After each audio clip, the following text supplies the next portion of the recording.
असतो मा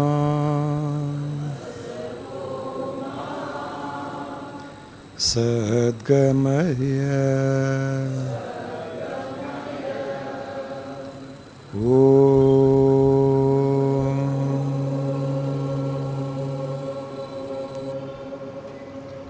तमसो मा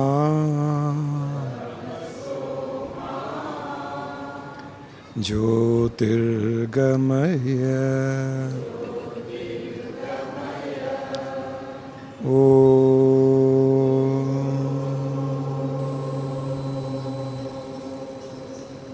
मृत्योर्मा अमृतंगमय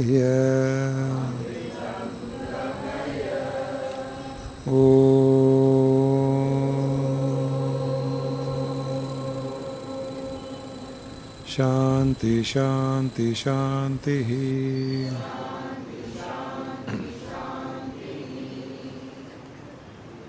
हरिओम तत्सत।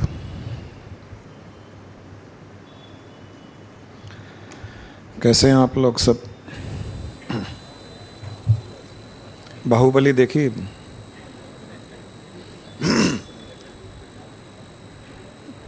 सभी ने देखी होगी, मोस्टली तो नहीं देखी। अरे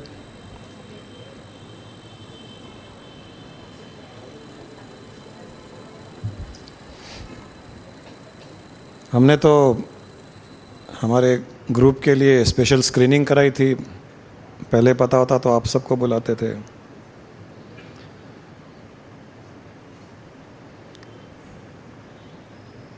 प्रसाद लैब्स में हमने स्पेशल स्क्रीनिंग कराई थी अभी बाहुबली की। तो वहाँ जिसने अरेंजमेंट किया था वो आकर के मिला। उसको लगा मुझे पिक्चरों का बहुत शौक़ है, तो आके बोलता है गुरुजी अगली पिक्चर बजरंगी भाईजान दिखाएंगे हम। फिर उसके बाद मांझी दिखाएंगे। अरे मैंने कहा मेरा यही काम थोड़ी है। मैंने बाहुबली देखी थी तेलुगु में। हम लोग जब पिक्चर देखते हैं तो हमारी दृष्टि पिक्चर देखने में तो कम होती है, पर उस मूवी में, उस पिक्चर में कोई अच्छे कॉन्सेप्ट्स हमें ज़्यादा स्ट्राइक करते हैं। हर मूवी में, कोई भी मूवी हो, चाहे बच्चों के साथ जाते हैं, गानों में स्पिरिचुअल कॉन्सेप्ट्स, डायलॉग्स में स्पिरिचुअल कॉन्सेप्ट्स, तो मूवी देखने का आनंद कुछ और ही हो जाता है। 150 रुपये की टिकट में 1500 रुपये का बेनिफिट लेते हैं हम तो।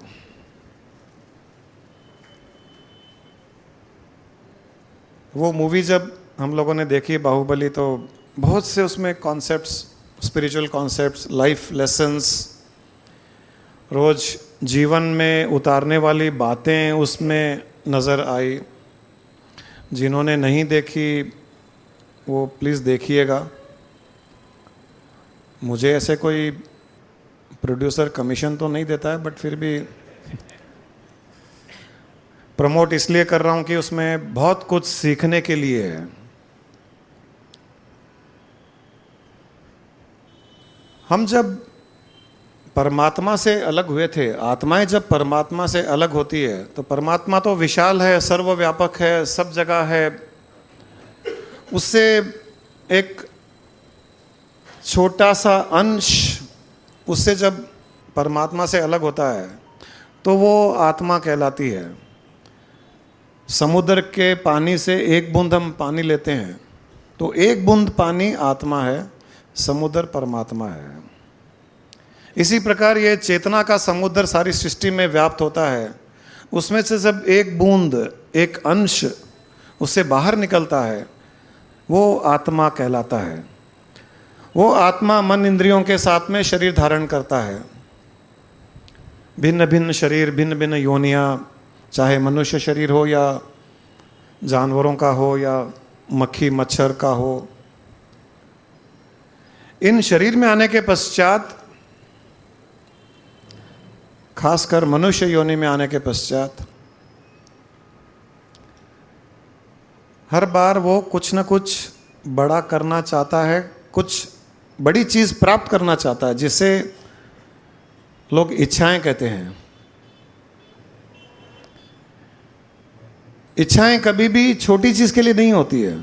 आप ध्यान दीजिए, कभी भी इच्छा जब उत्पन्न होती है तो कुछ बड़ी करने की इच्छा होती है, बड़ी चीज प्राप्त करने की इच्छा होती है। कोई साइकिल पर घूम रहा है तो उसे बाइक लेने की इच्छा होती है, बाइक पर घूमता है तो कार लेने की इच्छा करती है, कार में घूमता है तो बड़ी कार लेने की इच्छा करती है, छोटे से मकान में रहता है तो फ्लैट की इच्छा करती है, फ्लैट में रहता है तो बंगलों की इच्छा करती है, बंगलों की है तो एक फार्म हाउस की इच्छा करती है। वो बड़ा से बड़ा कुछ करना चाहता है, छोटी दुकान है तो बड़ी दुकान चाहता है। ये क्यों चाहता है? ये बड़ी से बड़ी इच्छा क्यों करता है? अक्सर प्रवचन में, शास्त्रों में तो कहा गया है कि इच्छाओं को दबाओ, इच्छाओं को मारो, तभी हम परमात्मा की ओर बढ़ते हैं। किसी ने जानने का प्रयास किया कि इच्छाएं उत्पन्न क्यों होती है? इच्छाओं को मारना, इच्छाओं को दबाना तो बात की बात है, ये इच्छा उत्पन्न क्यों हुई? हम जब पहली बार यहाँ ताजमहल में सत्संग था तो छोटा सोफा था, मैंने कहा यार बड़ा सोफा लगाओ। इच्छा क्यों हुई बड़े सोफे की? आप छोटे से चेयर में बैठे होगे, अगली बार बोले थोड़ा बड़ा चेयर लगाया करो। तो क्यों? ये हर एक के साथ होता है, कुछ बड़ा, कुछ बड़ा चाहिए, जो है हमारे पास उससे अधिक और उससे बड़ा। इच्छाओं को दबाने की, रोकने की आवश्यकता नहीं है। ये इच्छाएं उत्पन्न क्यों हो रही है, इनको समझने की आवश्यकता है। फिर इच्छाओं को उस उद्देश्य की ओर ले जाइए, तब इच्छाएं आपके लिए रुकावट नहीं बनेगी। परमात्मा से, इस विशाल परमात्मा से जब आत्मा उत्पन्न हुई तो छोटा अंश बन करके उत्पन्न हुई। अब वो आत्मा पुनः परमात्मा में लीन होना चाह रहा है, क्योंकि उसने विशालता का अनुभव किया है परमात्मा में रहते हुए। अब जब परमात्मा से वो उत्पन्न हो गया, बाहर निकल गया, उसे अलग हो गया, तो अपने आप को वो छोटा अनुभव करने लग गया। और चूंकि उसने अपने आप की विशालता को अनुभव किया है, वो वापस विशाल बनना चाह रहा है। इस विशाल बनने में वो इच्छाएं उत्पन्न कर रहा है। ये बहुत बड़ा रहस्य है ये। अब इच्छा यहां पर गलत कहां हुई? कुछ भी बड़ा चाह रहा हूं मैं, तो इच्छा गलत कहां हुई? लेकिन यहां प्रॉब्लम यह है कि मन जब इच्छा करता है किसी बड़ी चीज की, वो कर इसीलिए रहा है कि मैं विशालता में जाऊं, परंतु उसे वो उस रहस्य का पता नहीं है, उस सीक्रेट का पता नहीं है। वो ये सोचता है कि बड़ा प्राप्त कर लूं तो मैं प्रसन्न हो जाऊंगा, मुझे सुख मिलेगा, मुझे खुशी मिलेगी, आई विल बी हैप्पी। वो सोच रहा है कि मैं हैप्पीनेस के लिए विशालता में जा रहा हूं, मैं हैप्पीनेस के लिए बड़ी चीज प्राप्त करने की कोशिश कर रहा हूं, वो ये सोच रहा है। लेकिन एक्चुअल में वो हैप्पीनेस के लिए नहीं है, वो बड़े से बड़ा वो सीढ़ियां हैं उसके लिए कि ये प्राप्त कर लूं, फिर वो प्राप्त कर लूं, फिर वो प्राप्त कर लूं, करते करते करते मैं पूर्ण प्राप्त कर लूं। ये सीढ़ियां हैं उसके लिए, परंतु उसको ये पता नहीं है कि ये सब सीढ़ियां हैं। इसलिए वो एक चीज़ प्राप्त करता है, उसकी इच्छा करती है प्राप्त कर लूं, प्राप्त कर लेता है, थोड़ा सुख मिलता है, फिर दूसरी बातों में उलझ करके वो उस प्राप्त हुई चीज़ में भी दुख अनुभव करने लग जाता है। प्राप्त जो चीज़ हो गई, ये उसे पता नहीं होता है कि इस प्राप्ति के कारण मुझे थोड़ी विशालता प्राप्त हुई है, मैंने अपने आप को थोड़ा सा विशाल बनाया है, अब मुझे और विशाल बनना है, ये उसको पता नहीं है। इसलिए वो बड़ी चीज प्राप्त करने के पश्चात भी दुख का अनुभव करता है। ये अगर रहस्य का पता चल जाए तब इच्छाएं आपके लिए रुकावट नहीं बनेगी, इच्छाएं आपके लिए सहायक बनेगी, सीढ़ियां बनेगी उस अल्टीमेट को प्राप्त करने में।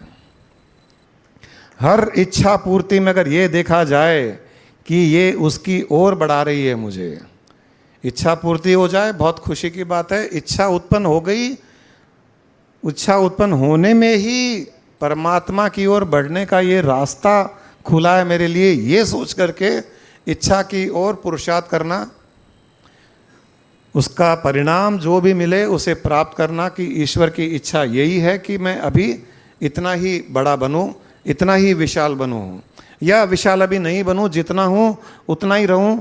फिर इच्छा उत्पन्न होगी, फिर उसके प्रति प्रयास कीजिए, फिर पुरुषार्थ करना।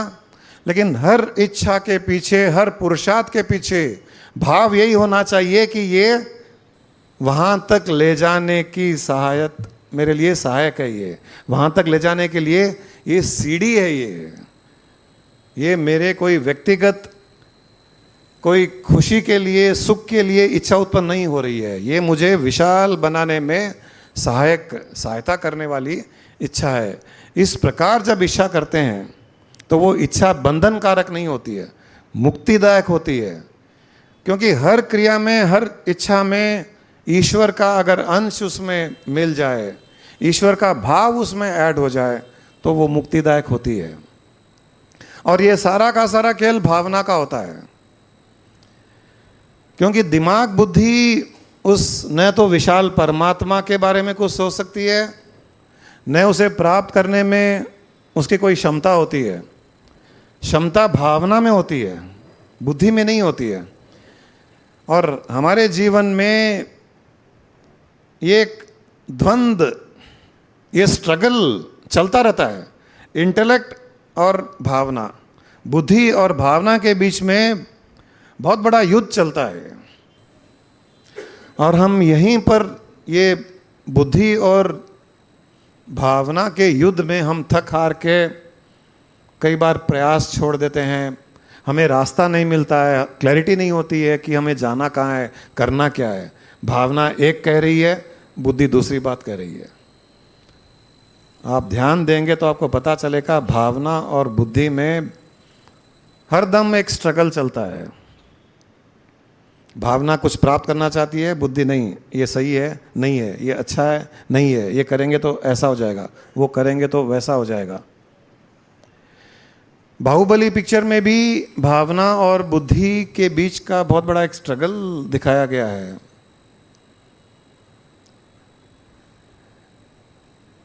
दो बच्चे हैं, दो भाई एक साथ एक ही माँ का दूध पी करके बड़े होते हैं, एक ही माँ का दूध पी करके, एक ही राजमहल में रहते हैं। परंतु एक असुर के समान, एक विलन के समान, एक नेगेटिव एस्पेक्ट, एक नकारात्मक बुद्धि उसमें प्रधान होती है। दूसरा बाहुबली उसी माँ का दूध पिया हुआ, उसी राजमहल में रहा हुआ, उन्हीं लोगों के बीच में पला है, परंतु ये भावना प्रधान है। इसमें आत्मविश्वास, इसमें प्रेम, इसमें करुणा, दूसरों की सहायता करना, ये इसमें भावना कूट कूट कर भरी होती है। यहाँ पर एक प्रश्न कई बार ये उठता है कि दो भाई एक ही माँ का दूध पी करके बड़े हुए, एक ही माहौल में बड़े हुए, फिर इनमें दो अलग अलग इनकी प्रवृत्तियाँ एकदम ऑपोजिट डायरेक्शन में। कई लोग कहते हैं कि हम क्या करें, हमारे सर्कमस्टेंसेस ऐसे होते हैं कि हम प्रभावित हो जाते हैं, हमारी परिस्थिति ऐसी होती है जीवन में भी हम प्रभावित हो जाते हैं। लेकिन यहाँ पर यह दिखाया गया है कि परिस्थिति में प्रभावित होना या न होना ये हम पर निर्भर करता है। परिस्थिति में कभी भी इतनी शक्ति नहीं होती है कि हम पर हावी हो जाए। ये तो हम किसी को हावी होने देते हैं दोष परिस्थिति पर देते हैं, क्योंकि दोष हम खुद पर नहीं ले सकते हैं कि गलती मेरी है, मैं शराब पीता हूँ, मैं सिगरेट पीता हूँ, मैं गलत काम करता हूँ, गलत करता हूँ। कोई पूछता है तुम क्यों करते हो ऐसे, इसमें गलत क्या है, मेरे पिताजी भी करते हैं, मेरे चाचा करते हैं। उसको दोष देने का एक बहाना मिल गया कि मैं गलत नहीं कर रहा हूँ, ये तो सिस्टम है, सब करते हैं। गलत है उसे पता है, उसमें दोष भी है, लेकिन खुद के ऊपर नहीं लेगा। और उसी जगह, उसी परिवार में, उसी पिता का दूसरा पुत्र हो सकता है शराब नहीं पी रहा है, हो सकता है सिगरेट नहीं पी रहा है, चाल चलन बहुत अच्छा है, सोच अच्छी है, उसे भी तो वैसे ही प्रभावित होना चाहिए था, लेकिन वो नहीं होता है। हमारे अंदर एक फ्री विल होती है, स्वतंत्र स्थिति होती है कि हम परिस्थिति को हम पर हावी होने दें या न होने दें। माता पिता के संस्कार भी हम पर हावी होने दें या न होने दें, ये हम पर निर्भर करता है कि हम किस ओर अपना ध्यान देते हैं। बाहुबली का भाई बिलाल उसके पिता से ज़्यादा प्रभावित, पिता बार बार उसको राजा बनाने के चक्कर में उसको छल कपट सिखाता है। बाहुबली को ये सब पसंद नहीं आता है, ये सब बुद्धि वाली काम उसको पसंद नहीं आते हैं, दिमाग वाले काम है ये, उसके दिमाग नहीं होता है, ज़्यादा दिमाग लगाता नहीं है वो। एक तरह से देखा जाए जो ये जो नेगेटिविटी और पॉजिटिविटी की बातें हम करते हैं, नेगेटिविटी का अर्थ है इंटेलेक्ट, पॉजिटिविटी का अर्थ है इमोशंस, भावना। जो भावना प्रदान होता है वो कभी भी नेगेटिव नहीं होता है, कभी भी नहीं होता है, क्योंकि भावना हरदम शुद्ध होती है। प्रेम की भावना शुद्ध है, सेवा की भावना उसमें शुद्ध है, उसमें वो अच्छा बुरा सही गलत किसी से वापस कुछ एक्सपेक्ट करना, कुछ अपेक्षा करना, कुछ उसमें अपना फायदा देखना भावना कभी नहीं करती है। जैसे माँ की भावना बच्चों के लिए होती है तो शुद्ध भावना होती है, उसमें छल कपट नहीं होता है। लेकिन जहाँ इंटेलेक्ट लग गया, जहाँ बुद्धि लगती है, वहाँ पर सारा का सारा खेल अलग ही होता है। बुद्धि जहाँ लगती है वहाँ पर छल कपट, वहाँ पर स्वार्थ, बुद्धि में स्वार्थ होता है, भावना में स्वार्थ नहीं होता है।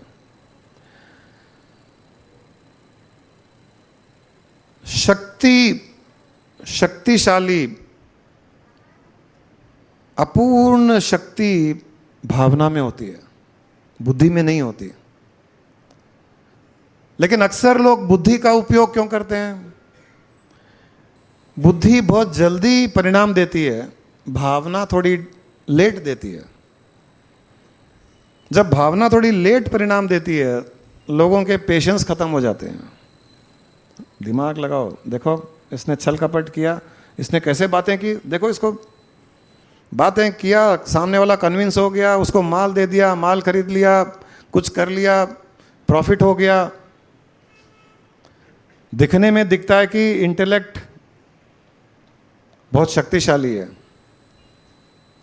दिखाई ऐसे ही देता है दुनिया में, इंटेलेक्ट शक्तिशाली है, इमीडिएट उसका रिजल्ट। लेकिन इंटेलेक्ट धोखा भी देती है। आगे चल करके लॉन्ग टर्म में जिस इंसान ने अपनी इंटेलेक्ट लगा करके, बुद्धि लगा करके बहुत बड़ा आदमी बन गया, पैसा बना लिया, नाम कमा लिया, उसी का इंटेलेक्ट उसके पतन का कारण भी बनता है। कभी ना कभी उसके पतन का कारण बनता है, क्योंकि उसमें धीरे धीरे अहंकार बढ़ जाता है, स्वार्थ की भावना बढ़ जाती है, उसके पतन का कारण बनता है। और जो लोग भावना प्रधान होते हैं उनका पतन नहीं होता है, वो आगे आगे आगे से आगे, आगे से आगे चलते जाते हैं। इस मूवी में, बाहुबली में, बिलाल हरदम दिमाग लगाता है, छल कपट करता है। बाहुबली भावना प्रधान है।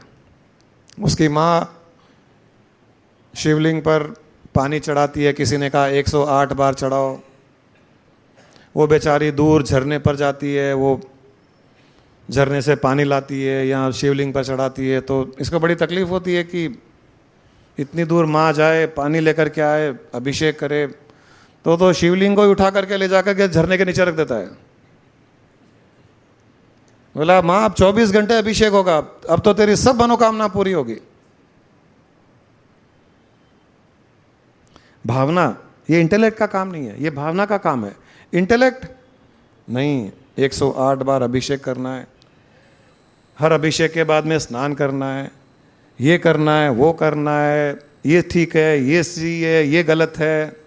ये कोई नहीं करता कि उस शिवलिंग को ले जा करके झरने के नीचे रख दो, हो गया अभिषेक, हो रहा है अभिषेक, 24 घंटे हो रहा है। मैं भी ये करता हूं रोज। मेरे स्वामी जी ने एक बार मुझे बताया था कि जैन, ये 25 साल पुरानी बात है, अभिषेक करते हैं लोग शिव जी की, भगवान की मूर्ति की, पानी चढ़ाते हैं, सिर से पानी नीचे तक गिरना चाहिए, अभिषेक तो वही होता है। उन्होंने कहा तुम स्नान कैसे करते हो? मैंने कहा मैं शॉवर से स्नान करता हूं।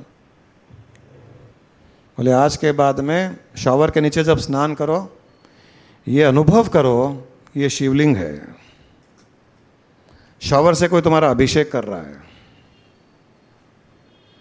आधे घंटे तक, 15 मिनट, जितनी देर भी स्नान करो, ये अनुभव करो कि इस शिवलिंग का और इस शिवलिंग के अंदर जो ज्योति रूप आत्मा है, इस ज्योतिर्लिंग का अभिषेक ऊपर से परमात्मा कर रहा है।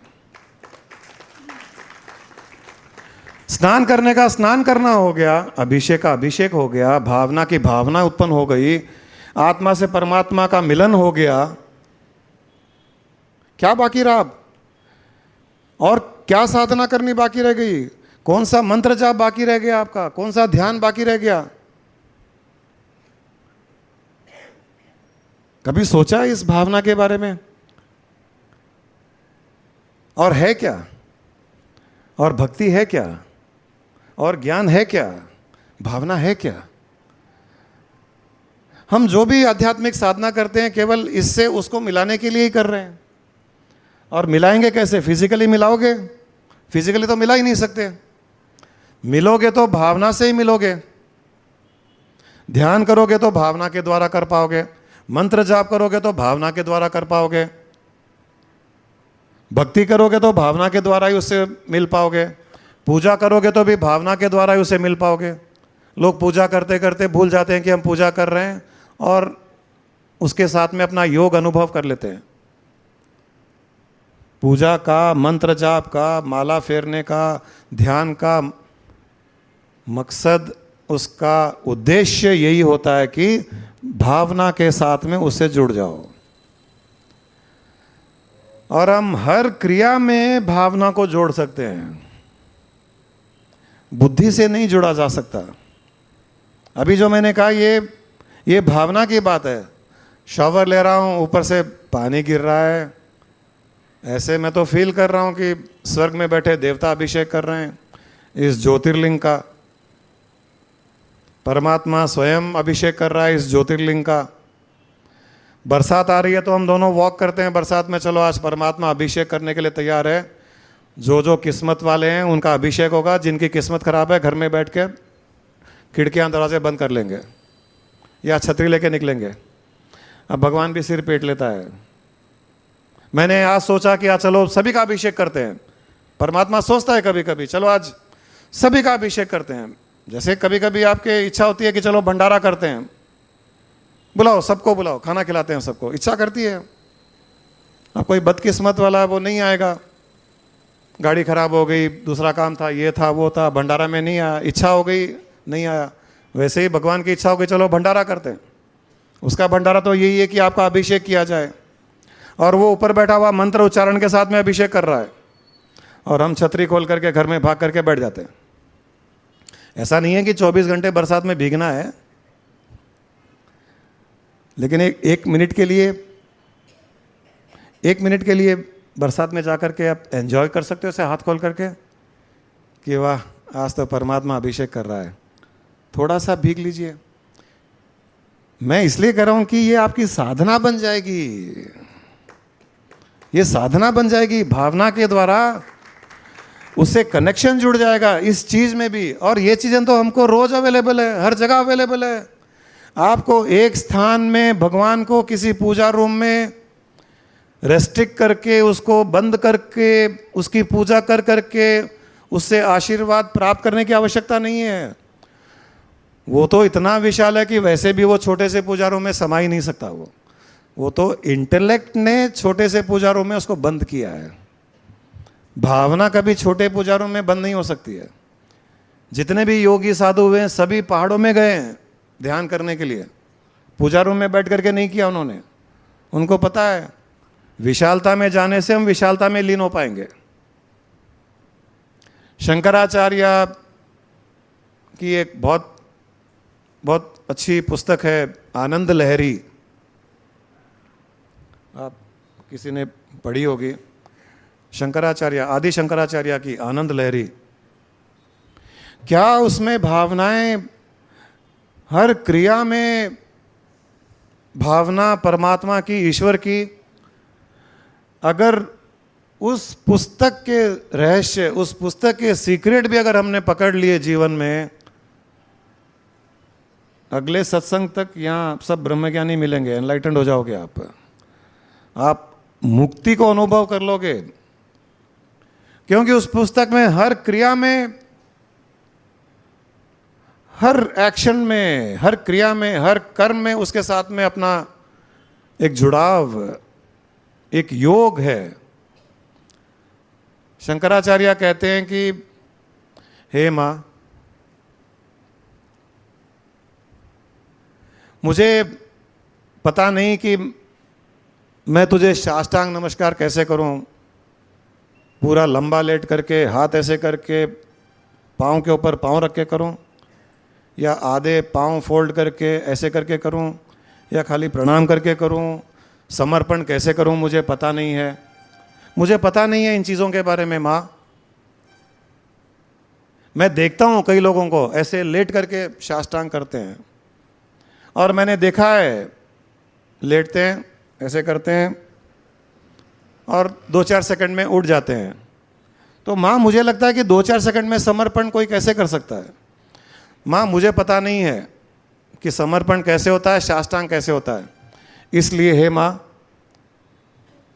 मैं जब बिस्तर पे रात को सो जाऊं, बिस्तर पे रात को हम सीधे ही सोते हैं, सीधे मतलब सिर और पांव ऐसे मोड़ करके नहीं सोते हैं। पेट के बल सो या पीठ के बल सो, कुछ फर्क नहीं पड़ता है। तो शंकराचार्य जी कहते हैं कि माँ जब मैं रात में सो जाऊं या दिन में भी कभी सोऊं, तो उसे ही तू मेरा साष्टांग मान लिया कर।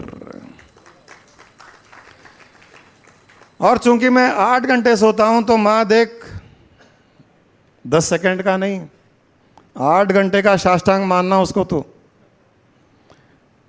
क्योंकि मुझे ये भी पता है कि तो सर्वव्यापक है। तो मेरा सर नॉर्थ में हो, ईस्ट में हो, साउथ में हो, वेस्ट में हो, मुझे पता नहीं है, कुछ फर्क नहीं पड़ता है। क्योंकि ऐसी कोई दिशा ही नहीं है जहां तू नहीं है। सर्वव्यापक ईश्वर सब स्थानों में, सब दिशाओं में। ये तो वास्तु वालों ने अपने दुकान चलाने के लिए ये ईशान कौन है, ये आग्नेय, ये वो बड़े बड़े नाम दे करके संस्कृत के आपको उलझा देते हैं। वो यहाँ भी कई लोग बैठे होंगे जो वास्तु में कट्टर विश्वास करते हैं। हमने देखा है लोग वास्तु के हिसाब से चेंज करते हैं तो उनके जीवन में कई बार बहुत अच्छा भी होता है, खुश हो जाते हैं। और उसी घर में वास्तु चेंज होने के बाद में जब अच्छा हुआ, तो उसी घर में 5 साल के बाद में ऐसा खराब समय आया, वास्तु को भी ले डूबा हो। तो फिर नया वास्तु वाला आता है, कहते नहीं, वो पुराने वास्तु वाले ने पूरी चीज़ें नहीं बताई आपको। अरे तो ठीक हुआ था ना कुछ मेरे जीवन में, वो टेम्पररी ठीक हुआ क्योंकि आपने थोड़ा सा ही ठीक किया, इसमें और बाकी रह गया दोष। उलझाते जाते हैं। आदि शंकराचार्य कहते हैं मुझे पता ही नहीं है वास्तु का चक्कर। मैं जिस तरफ सिर करके सोऊं 8 घंटे सोऊं रात को, दिन में 2 घंटे सोऊं, हे माँ ये तेरा साष्टांग नमस्कार है, ये मेरी समर्पण की भावना है और मेरे अकाउंट में इतना तू लिख लेना। अब जिसने 100 साल भी 10-10 सेकंड साष्टांग किया है, ये भाई साहब आदि शंकराचार्य तो एक रात में ही 100 वर्ष की आयु का साष्टांग कर लिया एक ही रात में। अब 100 साल 100 रातें, अब कैलकुलेट करो आपने कितने जन्मों का साष्टांग किया होगा। हम भी करते हैं, सोने जाते हैं, बोलते हैं अब हम साष्टांग कर रहे हैं, कैलकुलेट करना है, तुम कर लेना कितने घंटे साष्टांग हुआ, उसका कितना बेनिफिट कितना मिलने वाला है, तुम कर लेना। फिर आदि शंकराचार्य कहते हैं कि हे माँ, लोग तेरी मूर्ति की प्रदक्षिणा करते हैं, कोई 108 बार करता है, चिलकुर बालाजी में 11 बार करते हैं, काम होने पर 108 बार करते हैं, मुझे गिनती नहीं आती है। और नई प्रदक्षिणा का तरीका आता है, क्लॉकवाइज करूं, एंटी क्लॉकवाइज करूं, कंटिन्यूस तेरा नाम लेना चाहिए, या बीच में मैं दुकान के बारे में मकान के बारे में सोच सकता हूं, मुझे पता नहीं है। तो माँ, मैं जब घर से निकलूं,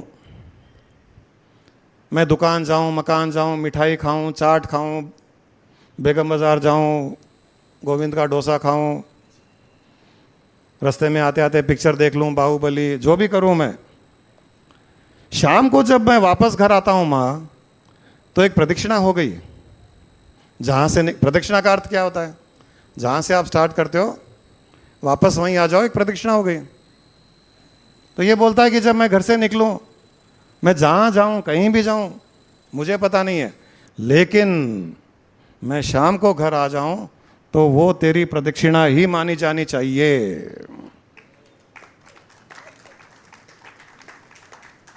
क्योंकि सर्वव्यापक है। मैंने अगर इतना गोल घुमाया तो तेरी इतनी प्रदक्षिणा तो हो ही गई, बड़ा चक्कर लगाया उतनी बड़ी प्रदक्षिणा हो गई। लोग 108 बार कितनी देर में लगाते हैं? 10 मिनट, 15 मिनट, आधे घंटा। ये भाई साहब तो 8 घंटे घूम के आते हैं बाहर, आदि शंकराचार्य। अब आप भी घर से निकलते हो, सुबह दुकान जाओगे, बैंक जाओगे, कस्टमर के पास जाओगे, सप्लायर के पास जाओगे, पेमेंट लाओगे, पेमेंट देने जाओगे, लेकिन शाम को घर आते हो, प्रदक्षिणा हो गई। क्यों ये भाव उत्पन्न नहीं करते हो? रोज 10 घंटे 12 घंटे की प्रदक्षिणा कोई मामूली बात है? बड़े से बड़े मंदिर में लोग 10 मिनट 20 मिनट आधे घंटे की प्रदक्षिणा होती है, आप 12 घंटे की प्रदक्षिणा बता रहा हूं मैं आपको। आज के बाद में रोज 12 घंटे की प्रदक्षिणा आपकी होने लग जाएगी, आपके अकाउंट में क्रेडिट होने लग जाएगा। 8 घंटे की प्रदक्षिणा हो गई, 8 घंटे नींद में साष्टांग हो गया, चलो 16 घंटे तो हमारे भगवान के प्रति बीत ही गया। आपकी होगी, वैसे लेडीज की भी होती है, घर से निकलती है, सब्जी लाने जाती है, फ्रूट लाएगी, किटी जाएगी, यहाँ जाएगी, शॉपिंग जाएगी, इन ऑर्बिट जाएगी, कोई भजन के लिए जाएगी, कोई कहीं जाएगी, कोई कहीं जाएगी, बीच में घर आती है, फिर आधे घंटे के बाद निकल जाएगी, फिर आएगी, फिर निकल जाएगी। ये भी 8 घंटे बाहर रहती है किसी न किसी बहाने। तो 8 घंटे इनकी भी प्रदक्षिणा हो गई, 8 घंटे आपकी भी हो गई, 8 घंटे ये भी सो जाती है, 8 घंटे आप भी सो जाते हो, 16 घंटे तो हमारे परमात्मा के साथ में बीत गए। अब बचे 8 घंटे। उस 8 घंटे में क्या करते हैं? आधा 1 घंटा खाने पीने में लगा देते हैं। ये सुबह 1 घंटा, शाम को 1 घंटा ब्रेकफास्ट, 1-2 घंटे। तो आदि शंकराचार्य फिर भावना प्रधान है, बोलते हैं माँ देख, मैं तेरी पूजा जब करता हूँ तो तेरे को भोग लगाता हूँ, भोग लगाने के बाद खाना तो मुझे ही पड़ता है, तो मैं जो ब्रेकफास्ट करता हूँ, जो लंच लेता हूँ, जो हाई टी लेता हूँ, जो डिनर लेता हूँ, जो ताजमहल में इडली खाता हूँ, जो प्रसाद खाता हूँ, ये सारा का सारा मैं तेरी नैवेद्यम ग्रहण कर रहा हूँ, मैं तेरा ही प्रसाद ग्रहण कर रहा हूँ। 2 घंटे और परमात्मा के साथ में जुड़ गए। फिर आदि शंकराचार्य कहते हैं कि बाकी टाइम में मैं कुछ लपर चपर कुछ ना कुछ करता रहता हूँ, किसी से बात करता हूँ, किसी को गुस्सा करता हूँ, किसी को झगड़ा करता हूँ, किसी की टांग खींचता हूँ, किसी की बिचिंग करता हूँ, किसी के बारे में कुछ क्रिटिसाइज करता हूँ, टीवी में कुछ सुनता हूँ। हे माँ, ये सारा का सारा तेरे नाम का मंत्र उच्चारण मान इसके। मुझे तेरे मंत्र का पता नहीं है, ये पंचाक्षरी, अट्ठाक्षरी, ये वो मुझे कुछ पता नहीं है। ये सारा का सारा तेरे नाम का मंत्र उच्चारण ही मान। बाकी 8 घंटे भी सल्टा दिए उसने, 24 घंटे परमात्मा के साथ, खत्म।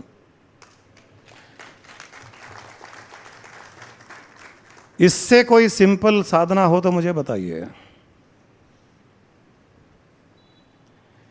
कोई बड़ा योगी हो, साधु हो, इतना सीक्रेट उसने भी नहीं पकड़ा होगा। आदि शंकराचार्य ने कहा, साफ शब्दों में कहा, तुम जो कुछ कर रहे हो उसी में उसकी भावना कर लो।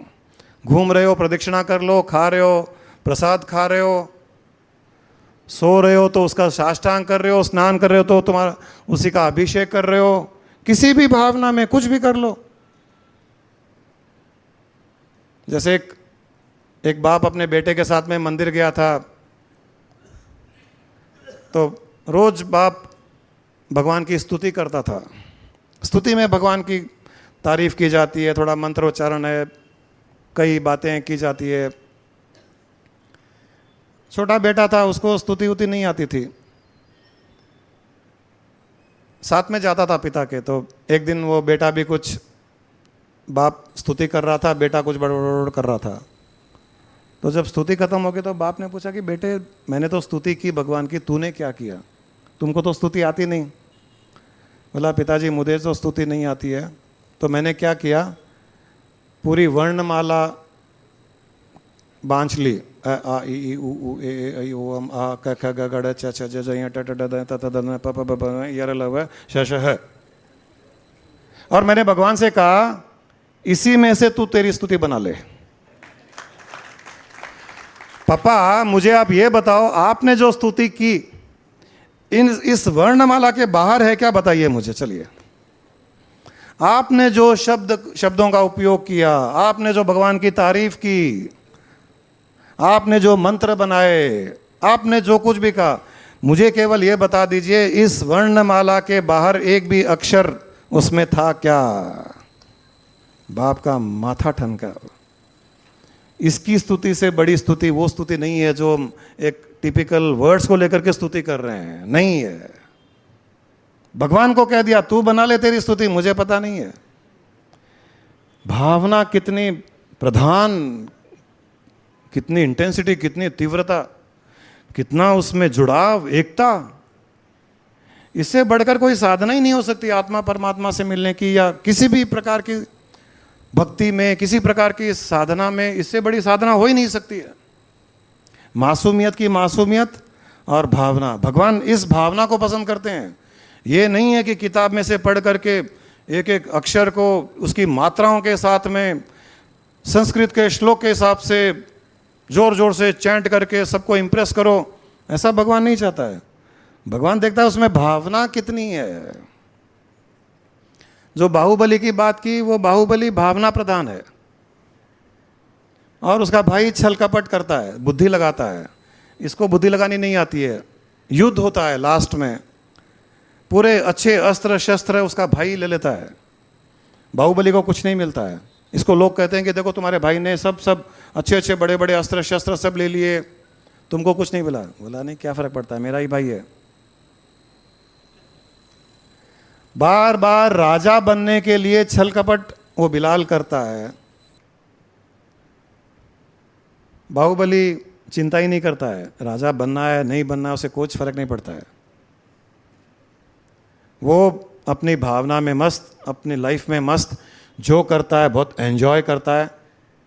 चाहे वो किसी से प्रेम हो, किसी से झगड़ा हो, किसी को कुछ सीख देनी हो, भेदभाव नहीं करता है बड़े छोटे का।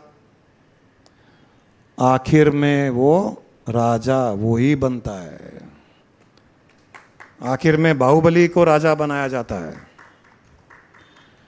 उसी प्रकार जो भावना प्रधान लोग होते हैं और बुद्धि का उपयोग ज़्यादा नहीं करते हैं, क्योंकि बुद्धि कभी न कभी छल कपट करेगी।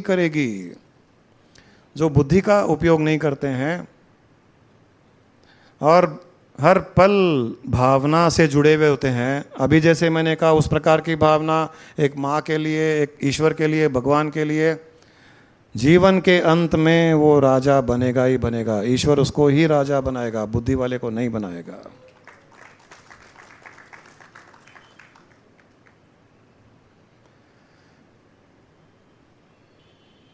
बाहुबली का बा पहला अक्षर ऐसे ही मन में आया कि बा का अर्थ है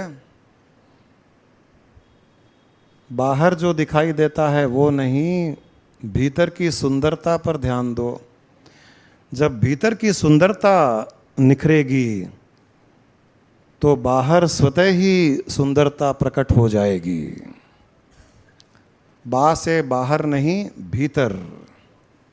उसमें एक बहुत सुंदर दृश्य बताया गया है बाहुबली में। एक वो लड़की होती है जो हीरोइन, नाम पता नहीं है, तमन्ना हो गया।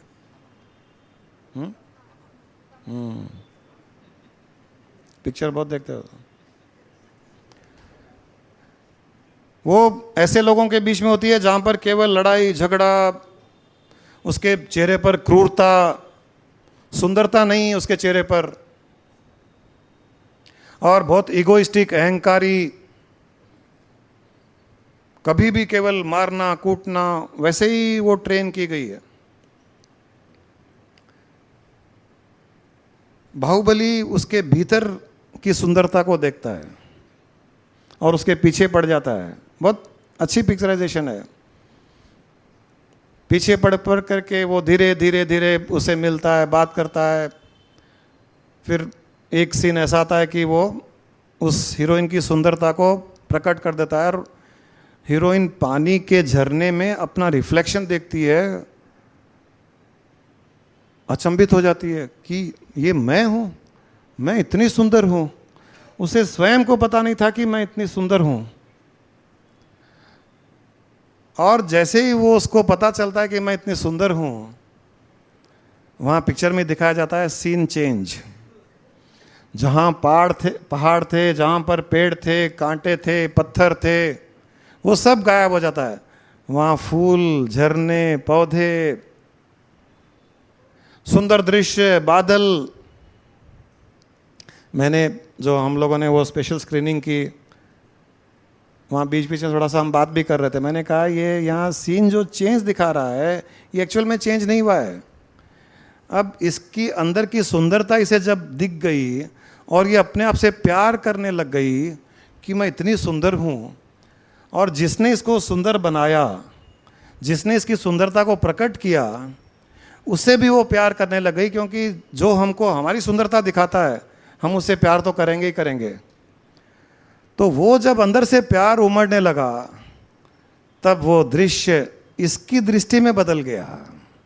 एक्चुअल में नहीं बदलता है, एक्चुअल में तो वही पहाड़ है, सब वही है। हमको जो दिखाया जा रहा है उसका अर्थ ये है यथा दृष्टि तथा सृष्टि। हमारे अंदर की दृष्टि बदलते ही बाहर की सृष्टि बदल जाती है। आप जीवन में कई ऐसे लोगों के साथ में मिलते हो, बात करते हो, व्यवहार करते हो, जो बहुत बुद्धि लगाते हैं या व्यवहार में निपुण नहीं है, अच्छे नहीं है, आपके साथ में झगड़ा करते हैं, आपको क्रिटिसाइज करते हैं, आपको इंसल्ट करते हैं, अपना ईगो शो करते हैं। ऐसे कई लोग हमारे जीवन में आते हैं। अगर आप उनसे इन्फ्लुएंस नहीं होकर के, प्रभावित नहीं होकर के उनको उनके अंदर की ब्यूटी दिखाना शुरू कर दीजिए, जैसे गुरु दिखाता है अपने शिष्य को, उसके अंदर की एक सुंदरता को दिखाना शुरू कर दीजिए। सुंदरता का दिखाने का कई तरीके से पॉसिबल है। हम किसी की प्रशंसा करते हैं, बुरे से बुरे इंसान की भी आप प्रशंसा कीजिए, आपके लिए एक प्रेम उसके मन में उत्पन्न होगा। मैंने एक बार एक प्रोग्राम में पूछा था कि दुनिया में सबसे गंदा, सबसे बुरा इंसान कौन है आज के दिन में, जब वो ओसामा बिन लादेन जिंदा था।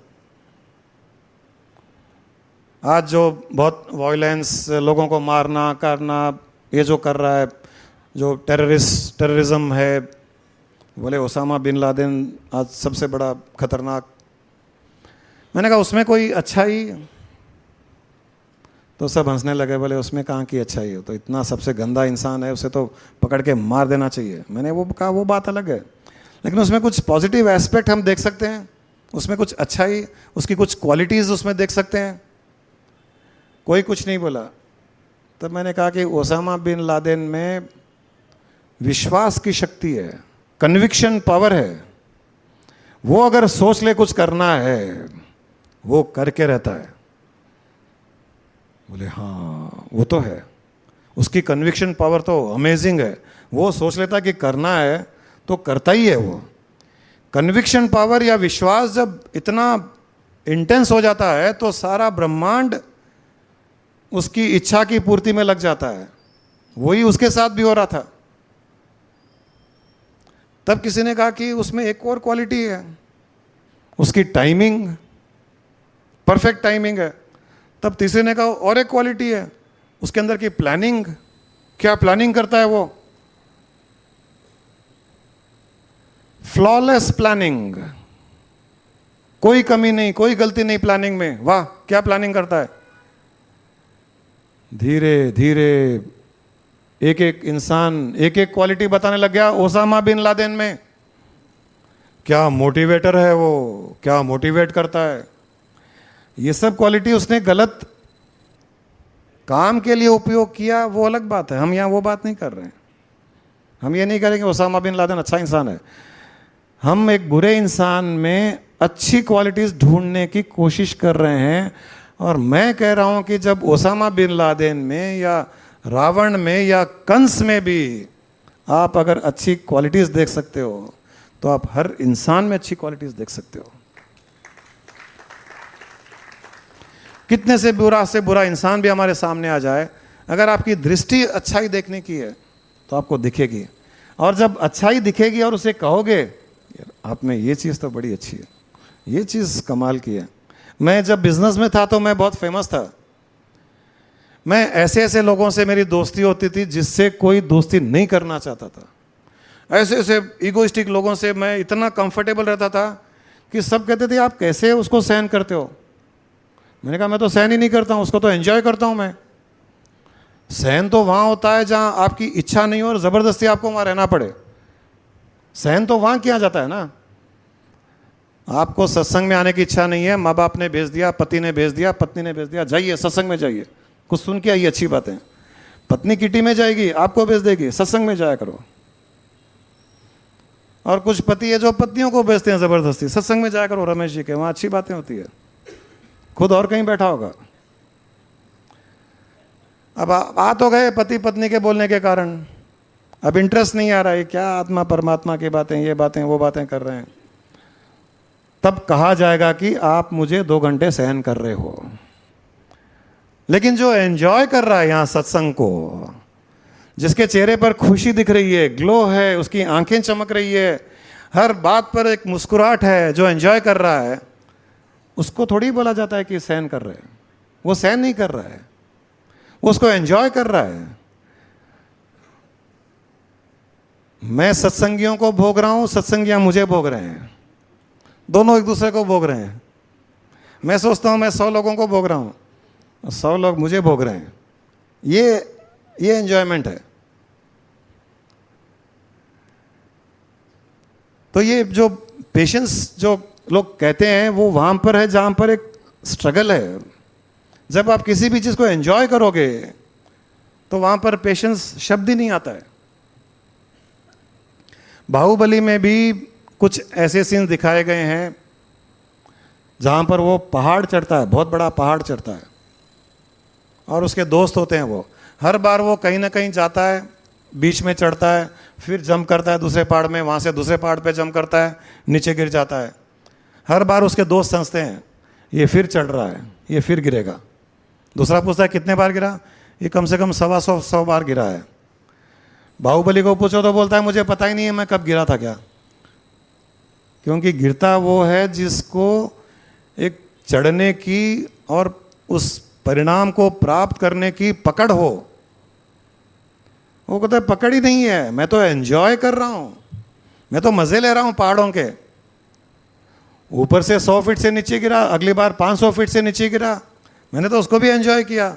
बंजी जंप करता हूं मैं तो, गिरा कहां। और वो हर बार रिस्क लेता है, परंतु उसके चेहरे पे दिखाया जाता है कि इतना वो खुशी खुशी रिस्क लेता है, नेचर के साथ में रिस्क लेता है। बहुत बड़ा पहाड़ होता है, ऐसे जंप करता है जैसे कोई बंदर जंप करता है। जितना रिस्क लेता है और रिस्क को एंजॉय करता है, मैंने सबसे कहा कि 100 बार गिरने पर भी उसको कभी कुछ नहीं हुआ, क्योंकि जिस नेचर के साथ में वो रिस्क ले रहा था और एंजॉय कर रहा था, और जब नेचर को पता चला कि ये मुझे एंजॉय कर रहा है, तब नेचर ने उसको प्रोटेक्शन भी दिया। नेचर ने बचाया हर बार। कभी पेड़ों ने उसको अपने बाहों में ले ली, कभी लताओं ने ले ली, कभी पानी ने उसको अपने बाहों में ले लिया। हर बार नेचर उसको प्रोटेक्ट करता है। वैसे ही अगर हम जीवन में कोई रिस्क लें, परंतु ये देखें कि ये परमात्मा है, परमात्मा की ओर रिस्क है, और उसको एंजॉय कर रहे हैं, काम करते हुए भी एंजॉय कर रहे हैं, क्योंकि उसमें परमात्मा का उद्देश्य है, परमात्मा का भाव है। वहाँ पर बहुत बड़ी रिस्क भी अगर है, उस रिस्क से आपको बचाने वाला भी वो ही परमात्मा होगा, क्योंकि रिस्क भी आप उसी के लिए ले रहे हो। मेरे लिए कोई अगर रिस्क लेगा तो मेरा ध्यान पूरा उसके ऊपर रहेगा कि मैं इसको कैसे बचाऊं, कहीं इसके कुछ गिर न जाए, कहीं लग न जाए, कहीं इसके लाइफ में प्रॉब्लम नहीं आ जाए, ध्यान रखना पड़ता है। तो वैसे ही परमात्मा भी रखता है। एक बड़ी सीख है इसमें।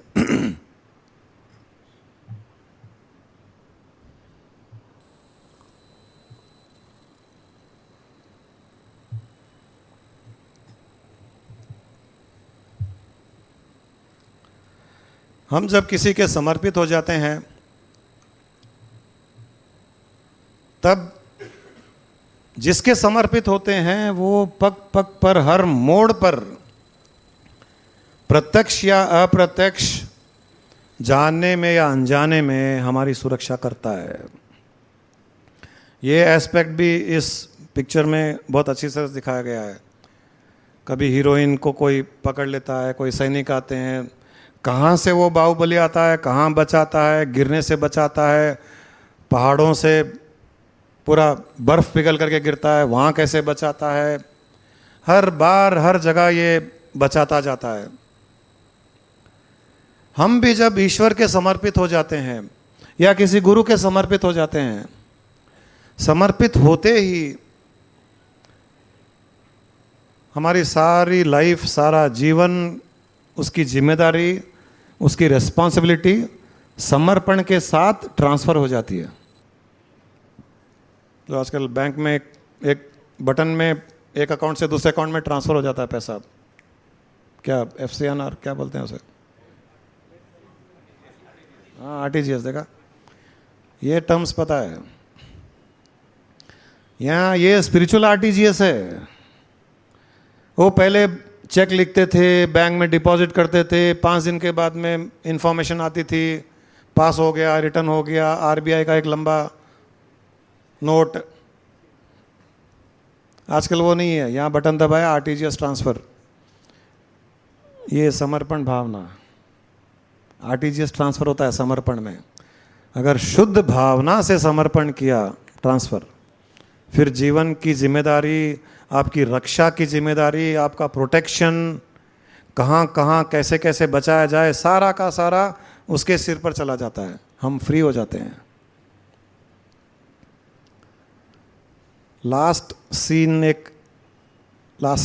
या मूवी के एंड में वो हीरोइन कहती है हीरो से, बाहुबली से, कि मेरा लक्ष्य है देवसेना के लिए उसको ढूंढना, देवसेना को ढूंढने का, कि मेरा लक्ष्य है उसको ढूंढना है, मेरे जीवन का एक ही लक्ष्य है, देवसेना को ढूंढना। बाहुबली की माँ ये कहता है कि आज से तुम्हारा लक्ष्य नहीं है वो मेरा लक्ष्य है।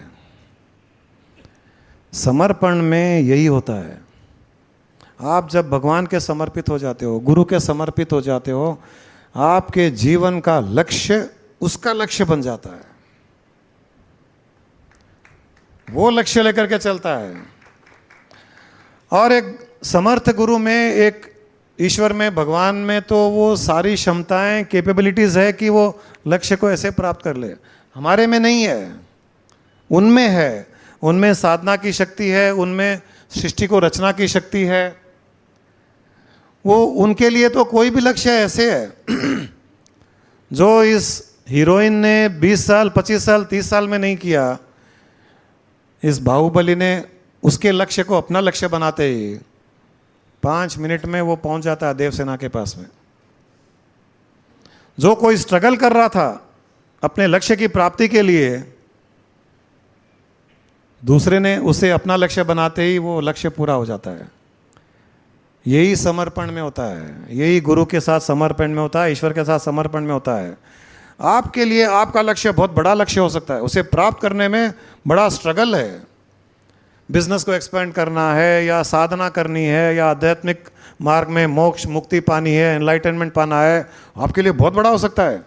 कैसे करेंगे, कैसे मोक्ष प्राप्त करेंगे, कैसे मुक्ति प्राप्त करेंगे, कैसे बिजनेस को बढ़ाएंगे, कैसे ये करेंगे, कैसे वो करेंगे, बहुत बड़ा हो सकता है। बहुत बड़ा लक्ष्य, बहुत बड़ी जर्नी। लेकिन जैसे ही आपने समर्पण किया, समर्पित हो गए किसी को, हम समर्पित किसे होते हैं? जो सक्षम है उसी से होते हैं। हम कुत्ते गधे को तो समर्पित नहीं होते ना, हमको तो पता है वो कुछ नहीं कर पाएगा। लेकिन जो शक्तिशाली है, जो बाहुबली है, उसी को समर्पित होते हैं हम, कि उसके समर्पित हो जाएं। और उसके लिए तो कोई भी लक्ष्य, कोई समय नहीं लगता है, उसके लिए बहुत आसान है प्राप्त करना। तो समर्पण में आप अपनी जिम्मेदारियों से फ्री हो जाते हो, आपके लिए जीवन एकदम हल्का फुल्का हो जाता है। लेकिन समर्पण में एक कंडीशन बहुत ज़रूरी है कि समर्पित होने के पश्चात बुद्धि नहीं लगनी चाहिए। फिर बुद्धि नहीं, समर्पित होने तक बुद्धि लगा लीजिए। क्या पता समर्पित हो जाएं, क्या मांग लें, पता नहीं। मैंने मांग लिया था हमारे गुरु पूर्णिमा के दिन। मैंने कहा 3 चीज़ें मुझे दे दो, तुमको जो चाहिए मैं देने के लिए तैयार हूँ। जो राजा जनक ने मांगी थी, अष्टावक्र ने मांगा था जनक से, तन मन और धन, तीनों चीज़ें दे दो, मैं तुमको वो दूंगा जो तुम्हें चाहिए। राजा जनक ने कहा था कि मुझे वो चाहिए, वो परमात्मा के दर्शन चाहिए, मुझे वो ब्रह्म ज्ञान चाहिए, मुझे एनलाइटनमेंट चाहिए, मुझे आपकी स्थिति चाहिए। अष्टावक्र ने कहा कि 3 चीज़ें दे दो, मैं तुमको वो दे दूंगा। और वो 3 चीज़ें लेने के बाद में राजा जनक को वो स्थिति प्राप्त हो गई। क्योंकि रुकावट में तो यही चीज़ें थी। 3 चीज़ों का अर्थ है 3 चीज़ों के पीछे एक ही चीज़ है, बुद्धि, इंटेलेक्ट। वो तन हो, मन हो, धन हो, हर जगह इंटेलेक्ट ही रोकेगा। ये मेरा है, ये मैं दे दूं तो मेरे पास क्या बचेगा। हाँ, मैं कह दूं कि आपको दिया, कल के दिन पूरा ही मांग ले, भिखारी बन जाऊं, तो थोड़ा साइड में रख लो अपने, पता नहीं चले ऐसा। जैसे हमारे स्वामी जी के साथ में एक उनका डिवोटी, उनको टेस्ट करने के लिए उनके साथ में गया था कि ये सही साधु है या नहीं है। बहुत पुरानी बात है। वो तमिलियन थे, तमिलनाडु से आए थे, तब उनको तेलुगु हिंदी नहीं आती थी, या तो तमिल या इंग्लिश। थोड़े लोग जुड़ने लगे तो स्वामी जी बड़ी बड़ी बातें करते थे, एकदम हाईएस्ट की। उनके लिए रहने के लिए भी कोई जगह नहीं था, पत्थर पर ही बस गए वो श्रीशैलम में। तो 2-4 लोगों को डाउट हुआ, ये बड़ी बड़ी बातें तो करता है लेकिन ये आया कहाँ से, कुछ पता नहीं। कुछ बात करो तो तमिल में कुछ वणक्कम वणंगड़िंगड़िंग कुछ बोलता है, ये कोई फेक साधु तो नहीं है। लेकिन बातें ऐसी थी कि एकदम हाईएस्ट लेवल की। तो उसको टेस्ट करने के लिए उनको स्वामी जी को उन्होंने कहा कि मैं 10 दिन की छुट्टी ले लिया हूँ मेरे नौकरी से, मैं मेरे गांव जा रहा हूँ, वहाँ कुछ खेती बाड़ी का काम है। ये तो सिद्ध पुरुष थे। तो इन्होंने कहा कि तिरुनेलवेली की टिकट मंगा ली क्या तुमने? उसने कहा तिरुनेलवेली क्यों, मेरा गांव तो गुंटूर है। बोले नहीं, तुमको जाना तो तिरुनेलवेली है। उनका गांव तिरुनेलवेली के पास था। तो सीधा जब इसने कहा झूठ बोल करके कि मैं लीव ले लिया हूँ, मुझे गांव जाना है, और जाने वाला था तिरुनेलवेली, और तिरुनेलवेली की टिकट भी लेकर के आया था, जेब में थी। स्वामी जी को बोला गुंटूर जा रहा हूँ। तो उन्होंने कहा तिरुनेलवेली की टिकट ले ली क्या? पाँव पकड़ लिया, बोला मुझे माफ़ कीजिए, चलना है तिरुनेलवेली, चलो मैं भी चलता हूँ साथ में। साथ में हो गए वो, और एक टिकट ले ली। अब ये साउथ इंडियन तेलुगु थे, 500 रुपये इस जेब में, 500 रुपये इस जेब में, 500 रुपये यहाँ आंटी में, 500 रुपये पीछे, एक 200 रुपये यहाँ पर कॉलर के पीछे। स्वामी जी गए। अब उनको, स्वामी जी को इनको एक्सपीरियंस करवाना था। तो ट्रेन में गए तो एक आदमी बैठा था, बड़ा दुखी था, बोले मेरे पास टिकट के पैसे नहीं है, मेरे को वहाँ जाना है, टीटी आ रहा है। बोले इसको 200 रुपये दे दो। बोला स्वामी जी मेरे पास 500 ही है, 200 दे दूंगा तो अपने को तो 10 दिन ट्रिप करके वापस आना है। बोले दे दो, कुछ नहीं होगा। 200 रुपये उसको दिलवा दिए। फिर कुछ खाना आया तो वहाँ पर बोले ये पूरे डब्बे वाले को खाना खिला दो। अब वो करते करते 500 रुपये साफ। तब तक तो विजयवाड़ा भी नहीं पहुंचे, तिरुनेलवेली तो बहुत दूर है। फिर कुछ बात आई, स्वामी जी ने कहा कि वो भिखारी है, उसको 100 रुपये दे। तो बोला स्वामी जी नहीं है। बोला दूसरी जेब में चेक करो, होगा वहाँ पर। ऐसे करते करते चेन्नई तक पहुँचते पहुँचते यहाँ का आंटी का, यहाँ का सब साफ हो गया, ज़ीरो कर दिए। इसके पीछे बहुत बड़ी कहानी है, बाद में कभी सुनाऊंगा, बड़ा 2 घंटे चलेगा ये कहानी।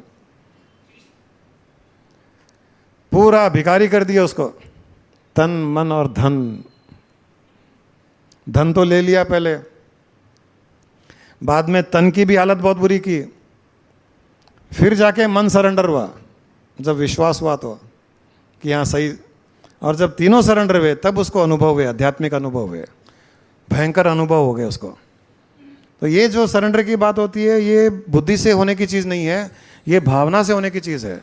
जो व्यक्ति भावना से सरेंडर हो जाता है उसके जीवन का कल्याण निश्चित हो जाता है, क्योंकि और कोई बहुत बड़ा सक्षम है उसके जीवन की नैया को पार लगाने वाला। छोटी से छोटी प्रॉब्लम से लेकर के बड़ी से बड़ी प्रॉब्लम तक उसको सॉल्व करने में।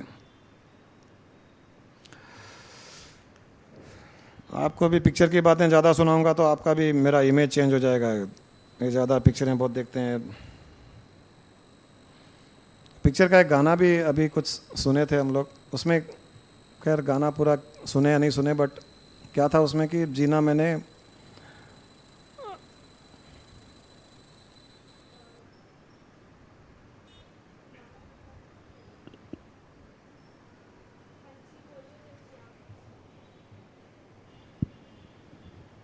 इतने दिन में जिया क्या जिया, अब तो जीना है तेरे लिए।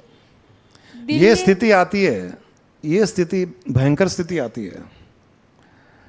जिसने परमात्मा के चरणों में, गुरु के चरणों में, आध्यात्मिक मार्ग में अपना समर्पण किया, और जब वो समर्पण करने के पश्चात जब जीवन जीने लगते हैं, उनके जीवन में अजीबोगरीब परिस्थितियां उत्पन्न होती है, अनुभव होते हैं, तब उनके मन से यही निकलता है, क्या अब तक जिया तो क्या जिया, अब तो जीना है तेरे लिए। अब तक जिया तो क्या जिया, उसे लगता है कि कितना जीवन बेकार किया मैंने। इतने अनुभव, इतने अच्छे अच्छे फीलिंग्स, क्यों महेश ये भी बोलता है, इतने अच्छे अनुभव, इतने हल्के फुल्के, हर दिन हर पल। अरे ये 50 साल मैंने तो ऐसे बर्बाद कर दिए, 40 साल बर्बाद कर दिए। अगर ये पहले कर लेता, ये पहले सरेंडर हो जाता तो कितने लंबे समय तक ये मैं अनुभव कर पाता। यहाँ ये हमारे यंगस्टर्स बैठे हुए हैं, मुझे तो इनके ऊपर बहुत जलसी भी होती है कई बार, ये लड़कियों पर, और कई लड़के भी है यंगस्टर्स। इस उम्र में समर्पण क्या होता है इन्हें पूछना चाहिए, और इनके अनुभव कभी आप लोगों को इच्छा हो तो इन लोगों से सुनिएगा। 20 साल 25 साल की उम्र में मैं भी इतना बुरा नहीं था, 35 साल की उम्र में ही समर्पित हो गया था, तो मैंने भी बहुत एंजॉय कर लिया और आगे भी एंजॉय करना है। लेकिन जिनके सफ़ेद बाल हो गए, समर्पण नहीं किया, वो तो बहुत अनलकी रह गए। वो काले बाल रहते हुए ही समर्पण करना सीख जाओ, क्योंकि सफ़ेद बाल आ गए मतलब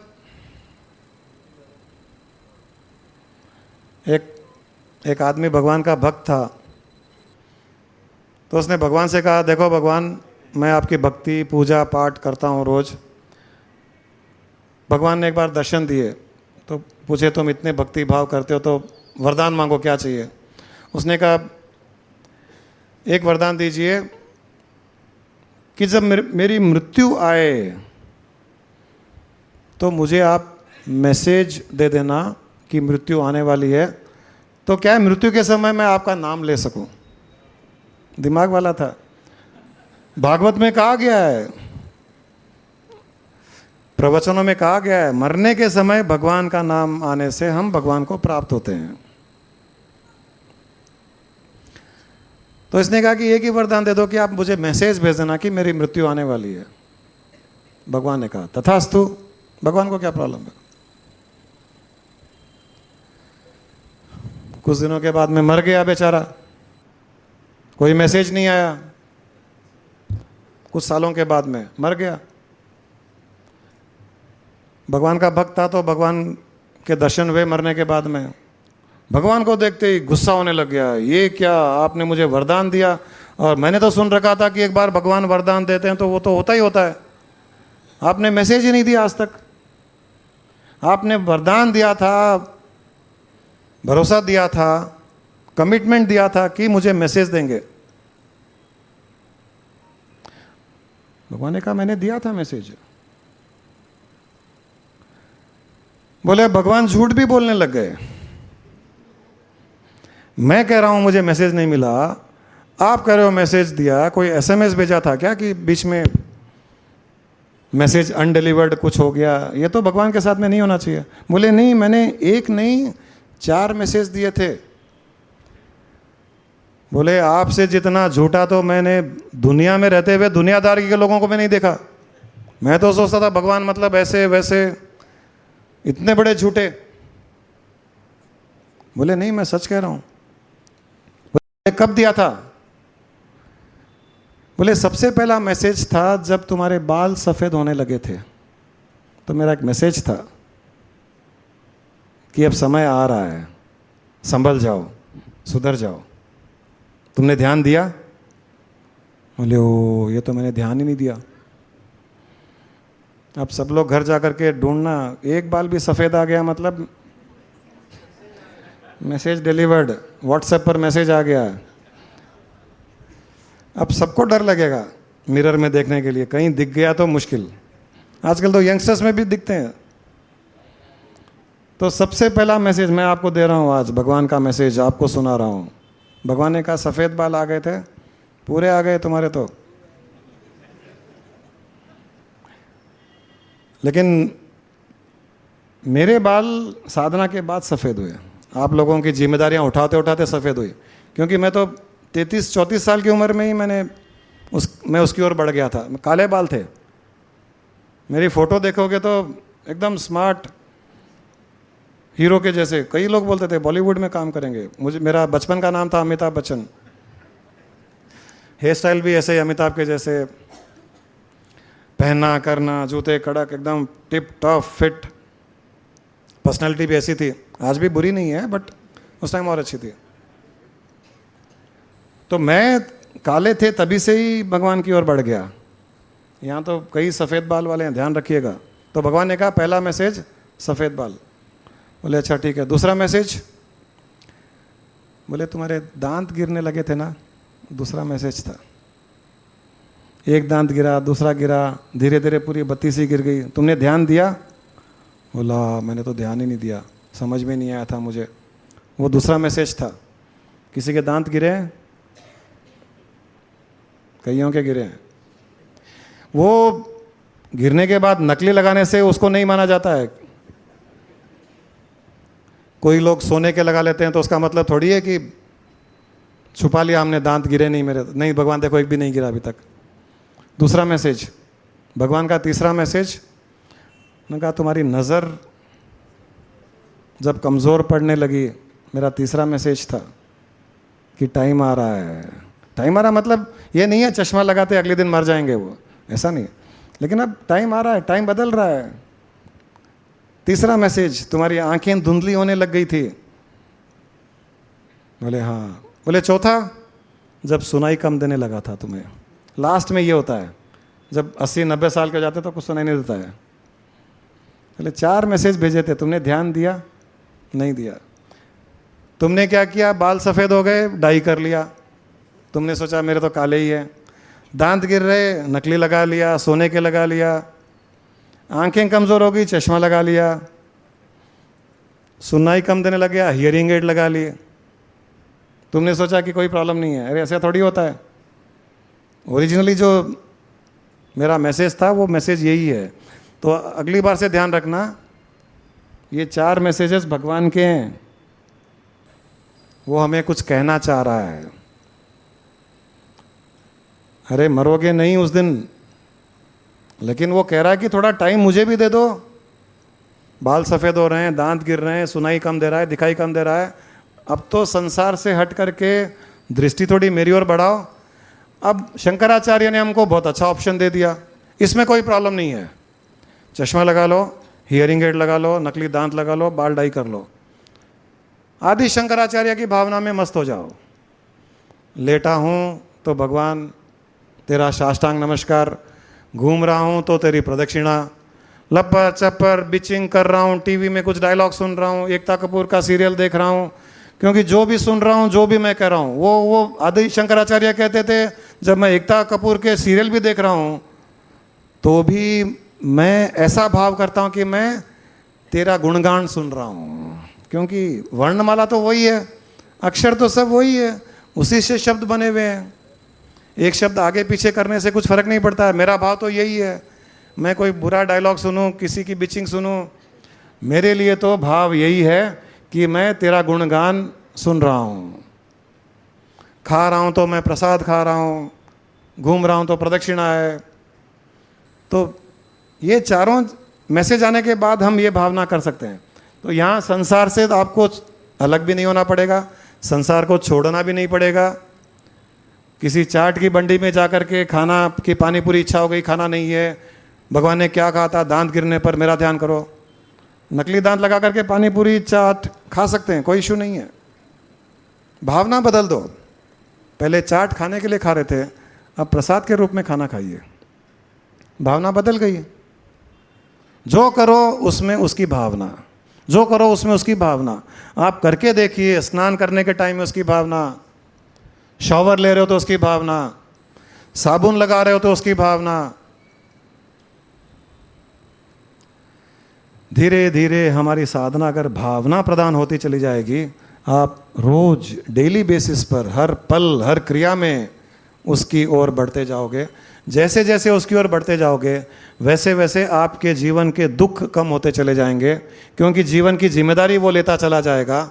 फिर आपकी सुरक्षा का कार्य उसका हो जाएगा। आपके लिए कल्याणकारी जो जो परिस्थितियां हैं वो उत्पन्न होने लग जाएगी।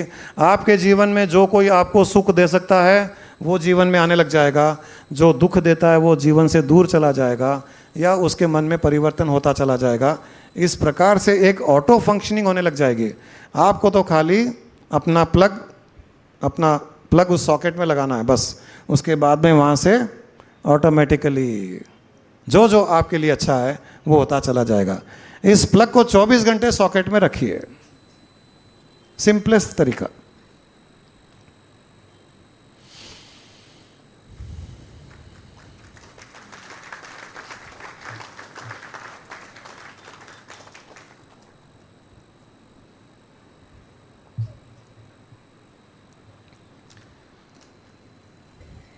चलिए,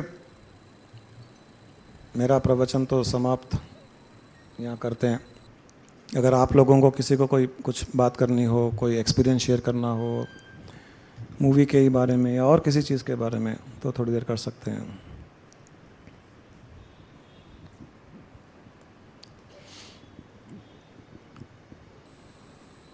कभी कभी थोड़ा प्रश्न उत्तर किया कीजिए, मन के शंकाओं का समाधान कीजिए।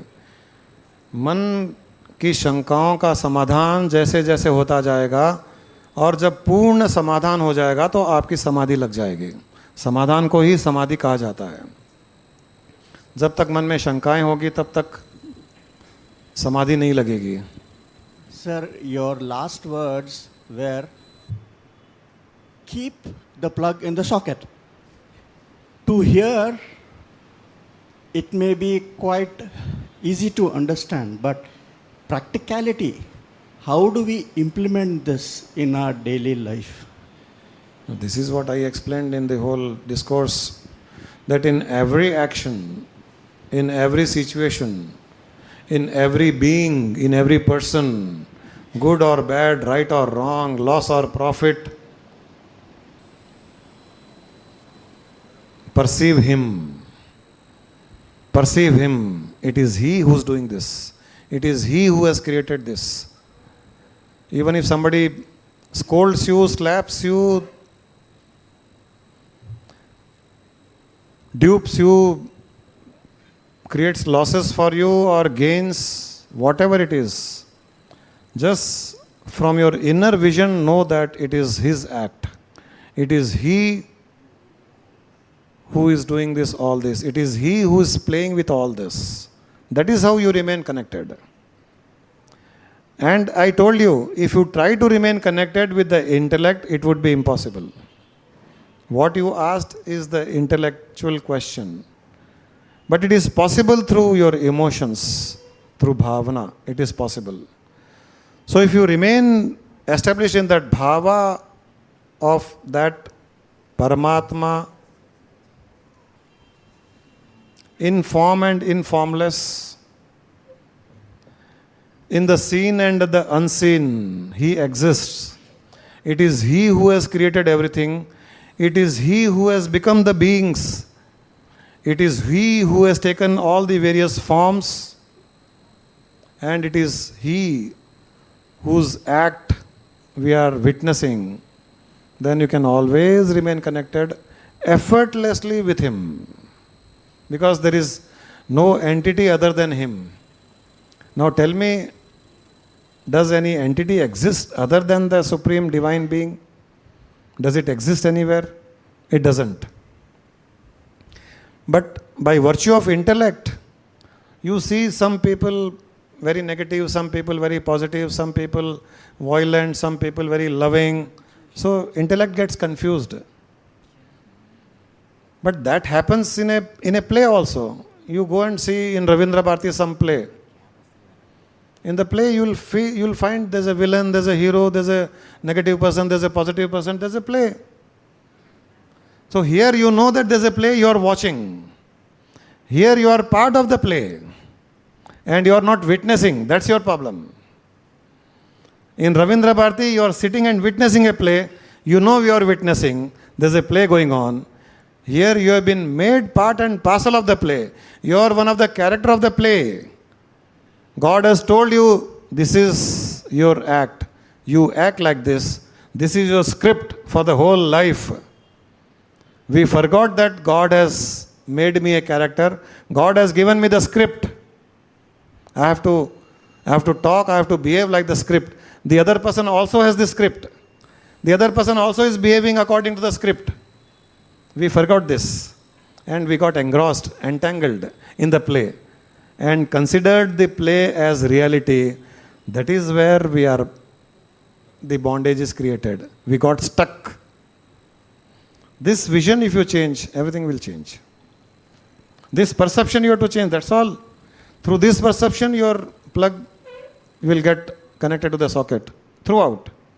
And as it remains longer and longer in the socket, in good and bad, in favorable and unfavorable situations, you remain established in that firmness.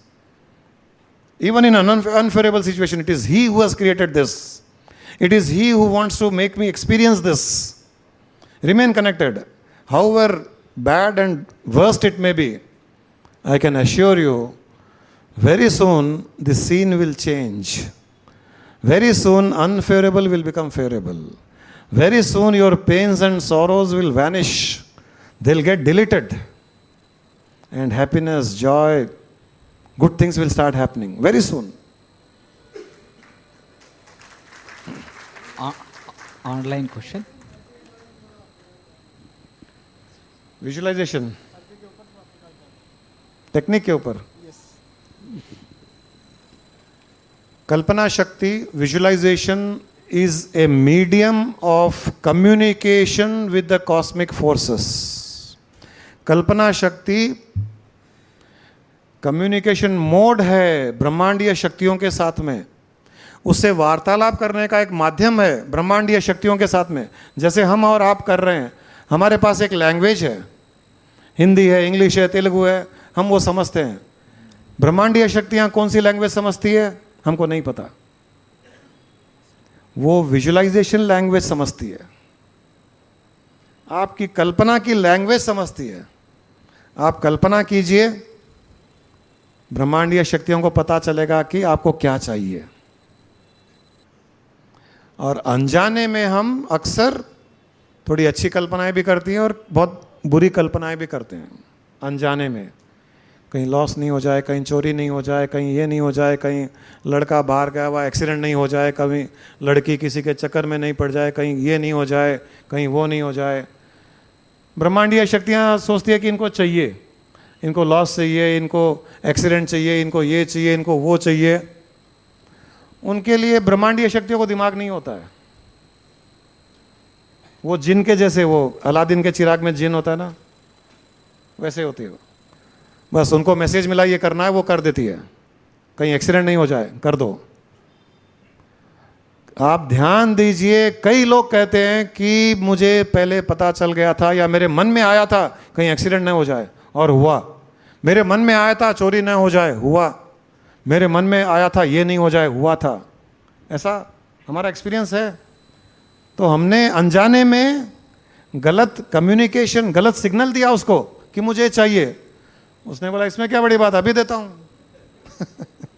चोरी चाहिए, जो भी आसपास कोई चोर घूम रहा है, यहाँ बहुत से चोर मिलेंगे, आपके मन में आया कहीं चोरी नहीं हो जाए, उसे लगा कि इसे चोरी करवानी है, तो आपके आसपास जो भी चोर है उसको उसने मैसेज भेजा कि एक इंसान है, आपकी फ़ोटो भेज दी व्हाट्सएप पर, इसको चोरी करवाना है, तुम चोरी करो। वो और कहीं जा रहा था, उनके पास, टिबरे वाला के पास जा रहा था चोरी करने के लिए। बीच में एक व्हाट्सएप पे मैसेज आ गया, माइंड डाइवर्ट, आपको ढूंढा, मिल गया, आपका बटवा पकड़ लिया, आपके चोरी कर ली, काम खत्म। अभी मन में आया था मेरे चोरी नहीं हो जाए, हो गई चोरी। एटीएम में जा रहे हैं, कैश निकाल रहे हैं, कहीं बाहर गुंडा तो नहीं होगा। वो दूसरे एटीएम में खड़ा था, किसी का इंतजार कर रहा था। इतने में एक मैसेज गया, अरे इसको छोड़ो, पास के एटीएम में एक आदमी पैसे निकाल रहा है, वहाँ भागो। क्योंकि आपके मन में पैसे निकालने के टाइम में एक मन में नेगेटिव थॉट आ गया, क्योंकि रोज़ पेपर में पढ़ रहे हैं, रोज़ पेपर में देख रहे हैं, तो माइंड में इंप्रेशंस क्रिएट हो जाते हैं। वही एक्ट जब आप करोगे तो आपके माइंड में नेगेटिव थॉट आता है। ब्रह्मांडीय शक्तियों को पता नहीं है, भेज देता है इमीडिएटली, जाओ भाई वहाँ पैसे निकाल रहा है, उसको लूटो तुम। तो कल्पना शक्ति में वो शक्तियां हैं जो ब्रह्मांडीय शक्तियों से वार्तालाप, कम्युनिकेट, सिग्नल दे सकती है। अब अगर हमें ये पता चल जाता है, तब आप अपने मन को कंट्रोल कीजिए कि कोई भी ऐसी कल्पना नहीं हो जो आपको नहीं चाहिए, और गलती से आ भी जाए, क्योंकि हमारा माइंड जनरली नेगेटिव ज़्यादा सोचता है, खास करके लेडीज़ का। छोटी छोटी बात में नेगेटिव बहुत होता है माइंड। एक उसका टेक्निक ये होता है कि अब मैं आपको ये एक सीक्रेट बता रहा हूँ कि हमारी हर थॉट, हर कल्पना ब्रह्मांडीय शक्तियों को एक इंडिकेशन देती है कि मुझे वो चाहिए। अगर जब भी कोई नेगेटिव थॉट आ जाए, एक्सीडेंट के बारे में, चोरी के बारे में, गिरकर हड्डी टूटने के बारे में, शादी के बारे में, इसके बारे में, उसके बारे में, इमीडिएटली आप उसको रिप्लेस कीजिए एक पॉजिटिव थॉट से।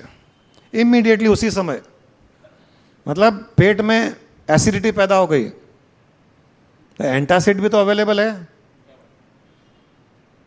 डाइजीन है, जेलुसिलम खाते हैं ना, एंटासिड, एसिडिटी कम हो गई। तो ये एसिडिटी हमने ब्रह्मांड को भेज दी नेगेटिव थॉट से, अरे पता चल गया। अच्छा एग्जांपल है ना। ब्रह्मांड के पेट में एसिडिटी क्रिएट कर दी गलती से, क्योंकि उसको टेंशन दिया तो एसिडिटी तो होगी उसके पेट में, अरे गलती की मैंने, तो एक डाइजीन भेज दो उसको, एंटासिड, न्यूट्रलाइज। ब्रह्मांड उसको ठीक करने वाला था, इतने में दूसरा मैसेज आ गया कि नहीं, मुझे एक्सीडेंट नहीं चाहिए, मुझे सकुशल वो घर आ जाना चाहिए, ठीक हो गया। तो ये एक बहुत अच्छा तरीका है जिसमें आप अपने नेगेटिव सिग्नल्स को पॉजिटिव में कन्वर्ट कर सकते हो, ध्यान रखिएगा। ऑनलाइन ఒక నిమిషం वैसे हम कभी कभी वो कल्पना शक्ति विजुअलाइजेशन, आप आए थे वहाँ आश्रम में, आप आए थे ना? हाँ, उस दिन जो हमने करवाया था। तो ऐसे आप हर गोल को, लक्ष्य को लेकर के विजुलाइज कर सकते हो और करना चाहिए रेगुलर बेसिस पे। रोज सुबह ध्यान में बैठ करके, शाम को, रात में अच्छी अच्छी बातें विजुलाइज करना सीखिए आप, तो धीरे धीरे आपका माइंड पॉजिटिव भी होता जाएगा और जब भी कल्पना आएगी वो पॉजिटिव कल्पना ही आएगी, उसका एक बेनिफिट हो जाएगा। गुरुजी, किसी व्यक्ति को मतलब किसी का स्वभाव कैसा है ये हमें नहीं पता, हम उनके साथ में अपना जीवन व्यतीत कर रहे हैं और कॉम्प्रोमाइज़ भी कर रहे हैं। अगर उस व्यक्ति को बदलना हो तो उसे किस तरह से बदलना चाहिए?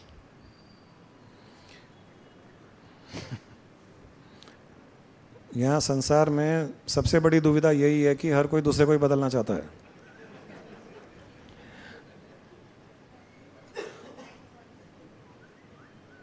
एटी 80% केसेस में देखा गया है कि जो फील कर रहा है कि हम कॉम्प्रोमाइज़ कर रहे हैं, दूसरे पार्टनर को पूछो तो वो भी यही कहेगा कि मैं भी बहुत कॉम्प्रोमाइज़ कर रहा हूँ, मैं बहुत सेक्रीफाइस करता हूँ। पहली बात तो।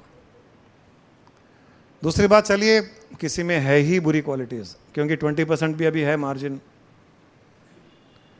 तो मैंने जो पहले ही बात की थी कि आपको बुरे लोगों में भी अच्छाइयाँ देखने का प्रयास करना चाहिए।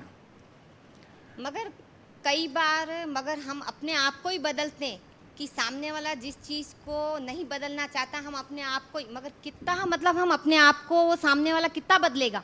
आखिर उस आदमी में कोई भी फर्क ना हो तो या तो वो डाइवर्स की स्थिति आ जाती, लड़ाई झगड़े हो जाते, मारपीट हो जाती, तो ज़्यादा या सामने वाला कर रहा है तो हमें ही खामोश होना पड़ता है। मगर सामने वाले में 20-25 साल से कोई बदलाव ही नहीं, हमेशा नेगेटिव पॉइंट को ही सामने वाला टॉर्चर करता रहता है। जब कोई उपाय नहीं होता है तो आपको उनके साथ में लाइफ को एंजॉय करने के अलावा और कोई चारा नहीं है। आपके पास जब चारा ही नहीं है तो आप हंसते हुए कीजिए या रोते हुए कीजिए, यह आपका ऑप्शन है।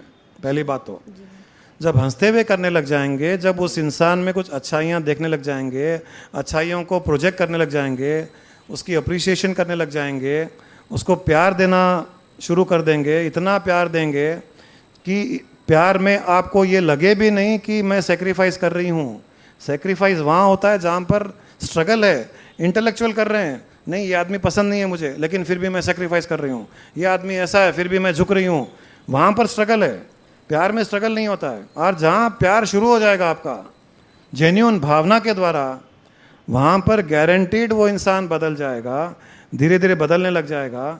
और आपको जब ये पता लगना बंद हो जाएगा कि मैं सेक्रीफाइस और कॉम्प्रोमाइज़ कर रही हूँ, तब उस इंसान में बदलाव शुरू होगा। क्योंकि जब तक आपको पता है मैं सेक्रीफाइस कर रही हूँ, तब तक कहीं ना कहीं आपका एक मैसेज भी जा रहा है कि तुम गलत हो फिर भी मैं तुम्हारे साथ में सहन कर रही हूँ, तुम ऐसे हो फिर भी मैं तुम्हारे साथ में जीवन जी रही हूँ। कहीं ना कहीं आपकी बॉडी लैंग्वेज में, आपके भाषा में, वार्तालाप में, कम्युनिकेशन में ये बातें आती है। मैं 30 साल से सेक्रीफाइस कर रही हूँ, मैं 40 साल से कर रही हूँ। हाँ, सही है गुरुजी, ये तो बात। सारा का सारा सेक्रीफाइस न्यूट्रलाइज हो गया है, जीरो हो गया। सेक्रीफाइस करके अगर सेक्रीफाइस को जताने की कोशिश करो, वो सेक्रीफाइस नहीं है। उसको प्यार में कन्वर्ट करो, प्यार करते जाओ, उस इंसान को इतना प्यार करो कि उसके पास को और कोई चारा ही नहीं बचे हो। और ये भी ये बाहुबली में देखने को मिलेगा आपको। वो हीरोइन उसको तलवार चुभाती है, ये बोलता है मैं तुमसे प्यार कर रहा हूँ, तुम बहुत सुंदर हो, तुम ऐसी हो, तुम वैसी हो। तो वो बोलता है तुम कौन हो? बोलता है मैं शिव हूँ, मैं शिव हूँ। फिर खून खून निकाल देती है। लेकिन ये तो प्यार करना छोड़ता ही नहीं है, उसका असर हीरोइन पर आता है, वो प्यारी बन जाती है। जिस दिन आपके मन में ये खत्म हो जाएगा, सेक्रीफाइस, कॉम्प्रोमाइज, ये वर्ड्स निकल जाएंगे, तब आप उसके साथ में, दूसरे व्यक्ति के साथ में इतने एक वननेस में, इतना उनके साथ में योग क्रिएट हो जाएगा आपका कि वो प्यार उसमें जा करके उसको इन्फ्लुएंस करेगा और वहाँ से प्यार का झरना बहाना शुरू कर देगा। एक दिन आएगा वो, और उसमें कोई टाइम लिमिट या पेशेंस या इम्पेशेंस की बात नहीं होती है, वो भी छोड़ना पड़ेगा। कब तक, कितने साल तक? तो फिर आपका जितना भी किया कराया सब न्यूट्रलाइज हो जाएगा। हमको रहना है इसके साथ में, हमको जीवन जीना है इसके साथ में, मरते दम तक जीना है इसी के साथ में। और फोकस आप केवल अच्छी क्वालिटीज़ पर करते जाइए। जैसे मैंने कहा उसामा बिन लादेन पर अच्छी क्वालिटीज़ पे फोकस करते गए, फोकस करते करते और उसको रिकग्नाइज करते हुए, अप्रिशिएट करते हुए आप करोगे बिना कभी जताए कि हम सेक्रीफाइस कर रहे हैं, तब उस आदमी में चेंजेस शुरू हो जाएंगे। Online question. मन की शांति के लिए क्या करें? मन नहीं लगता और डिप्रेशन में आ जाते हैं। बाहुबली देखो।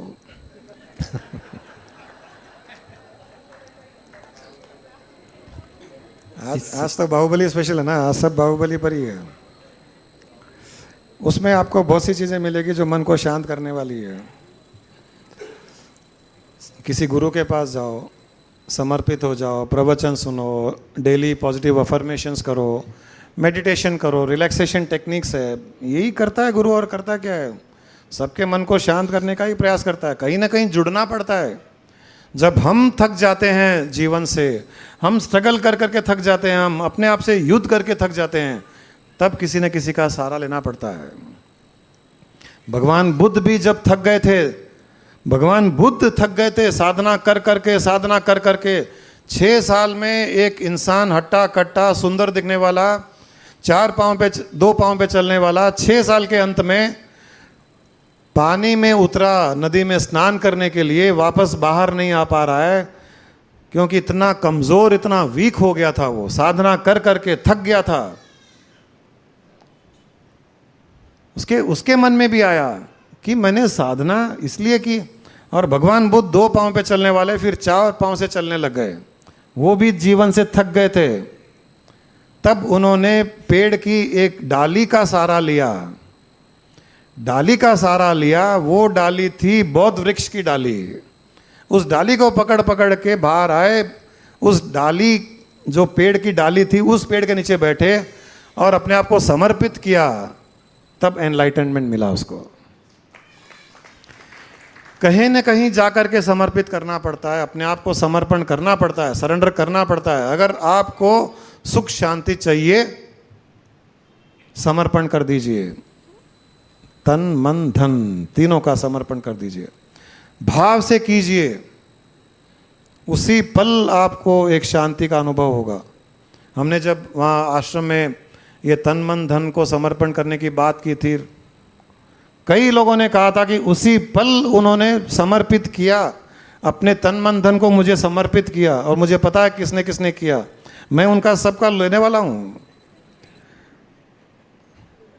लेकिन जिन्होंने भी भावना प्रकट की उस पल, उन्होंने एनलाइटेंड स्टेट को एंजॉय किया। उसी पल एनलाइटेंड स्टेट को एंजॉय किया, उसी पल। तो शांति तो कहाँ है? दूर थोड़ी है, अंदर ही है, कूट कूट कर भरी हुई है। हमने कचरा डाल दिया उसके ऊपर। वो कचरा उठा करके किसी और को समर्पित करना क्या है? अपना कचरा किसी को समर्पित करना है। ये तन कचरा है, मन कचरा है, धन कचरा है, और इससे ही कचरे के इंप्रेशंस क्रिएट हुए हैं। ये पूरा कूड़ा करकट ट्रक में भर करके समर्पित कर दो। गुरु को करो, गुरु के घर रोज ट्रक भर के कचरा भेजो। उसको प्रॉब्लम नहीं है, क्योंकि उसको पता है कचरा से पावर कैसे प्रोड्यूस करूं, उसको पता है कचरा से भी एनर्जी कैसे प्रोड्यूस करूं। मुझे कई लोग कहते हैं गुरुजी आपके सामने आके रोना रोते हैं, ये करते हैं वो करते हैं, मन में गिल्ट भी आता है, हमने आपसे इतनी बातें की, ये की वो की, आपको कितना टेंशन देते हैं। मैं हंसता हूँ, मैंने तो कभी का उसको एनर्जी बना करके भेज ही दिया। ऐसे अगर टेंशन लेता गया तो मेरे तो चलिए आज के इस सेशन को तो यहीं समाप्त करते हैं। ऑनलाइन सेकंड क्वेश्चन गुरुजी। नेक्स्ट टाइम पूछना, उनको बोलो आप नेक्स्ट सत्संग देखना, पूछ लो, खाली जवाब नेक्स्ट टाइम दे देंगे। Guruji, I want to share the power of surrender. I have felt it like a miracle, the work got done अरे वाह, the moment I surrendered. वाह, वेरी गुड। मैंने अभी कहा, उनका ऑनलाइन आंसर आ गया। अमेजिंग है, देखिए कितना क्विकली आरटीजीएस, आरटीजीएस अभी कहा था आपको, आरटीजीएस हो गया, आरटीजीएस। सही में ये लाइफ का बहुत बड़ा फैक्ट है ये, परंतु लोग डरते हैं, सरेंडर से डरते हैं लोग।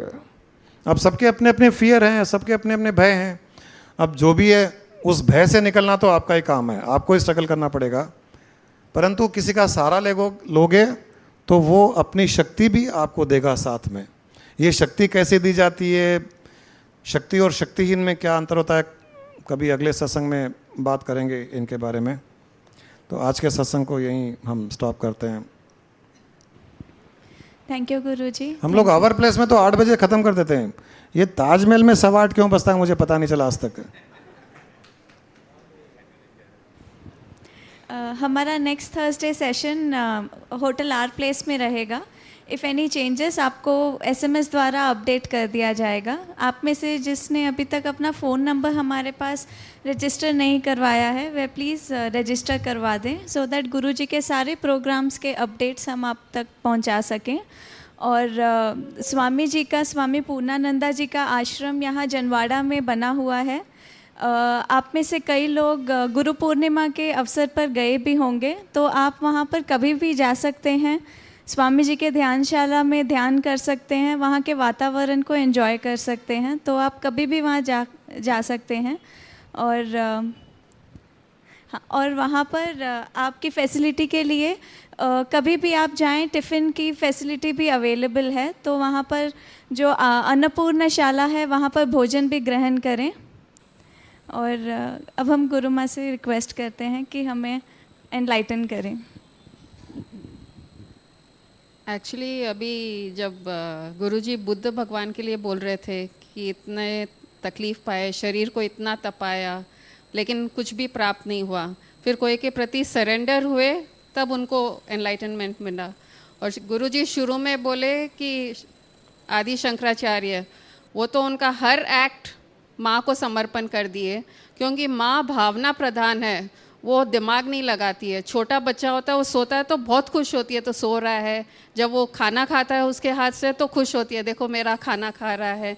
और गलगल भी करता है, अक्षर भी साफ नहीं आते हैं उसको, तो बहुत खुश होती है, वो इतनी हंसती है माँ कि देखो ये बोल रहा है बच्चा।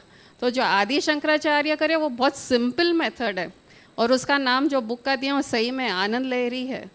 बुद्ध के जैसे अपन बनेंगे तो अपन ही तकलीफ पाएंगे और एंड में सरेंडर करना ही पड़ेगा।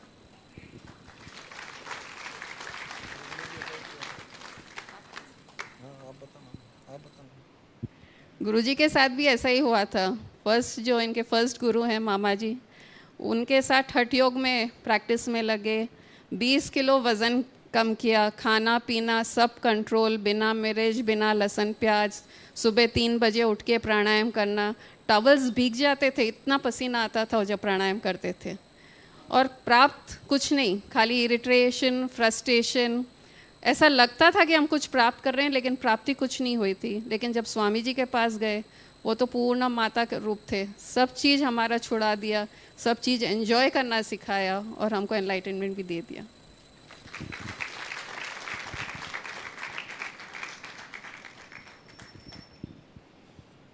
I am neither the body nor the senses, I am not the mind nor the wisdom, pure consciousness I am the formless Chidananda Rupo, Shivoham, Shivoham, Chidananda Rupo, Shivoham, Shivoham.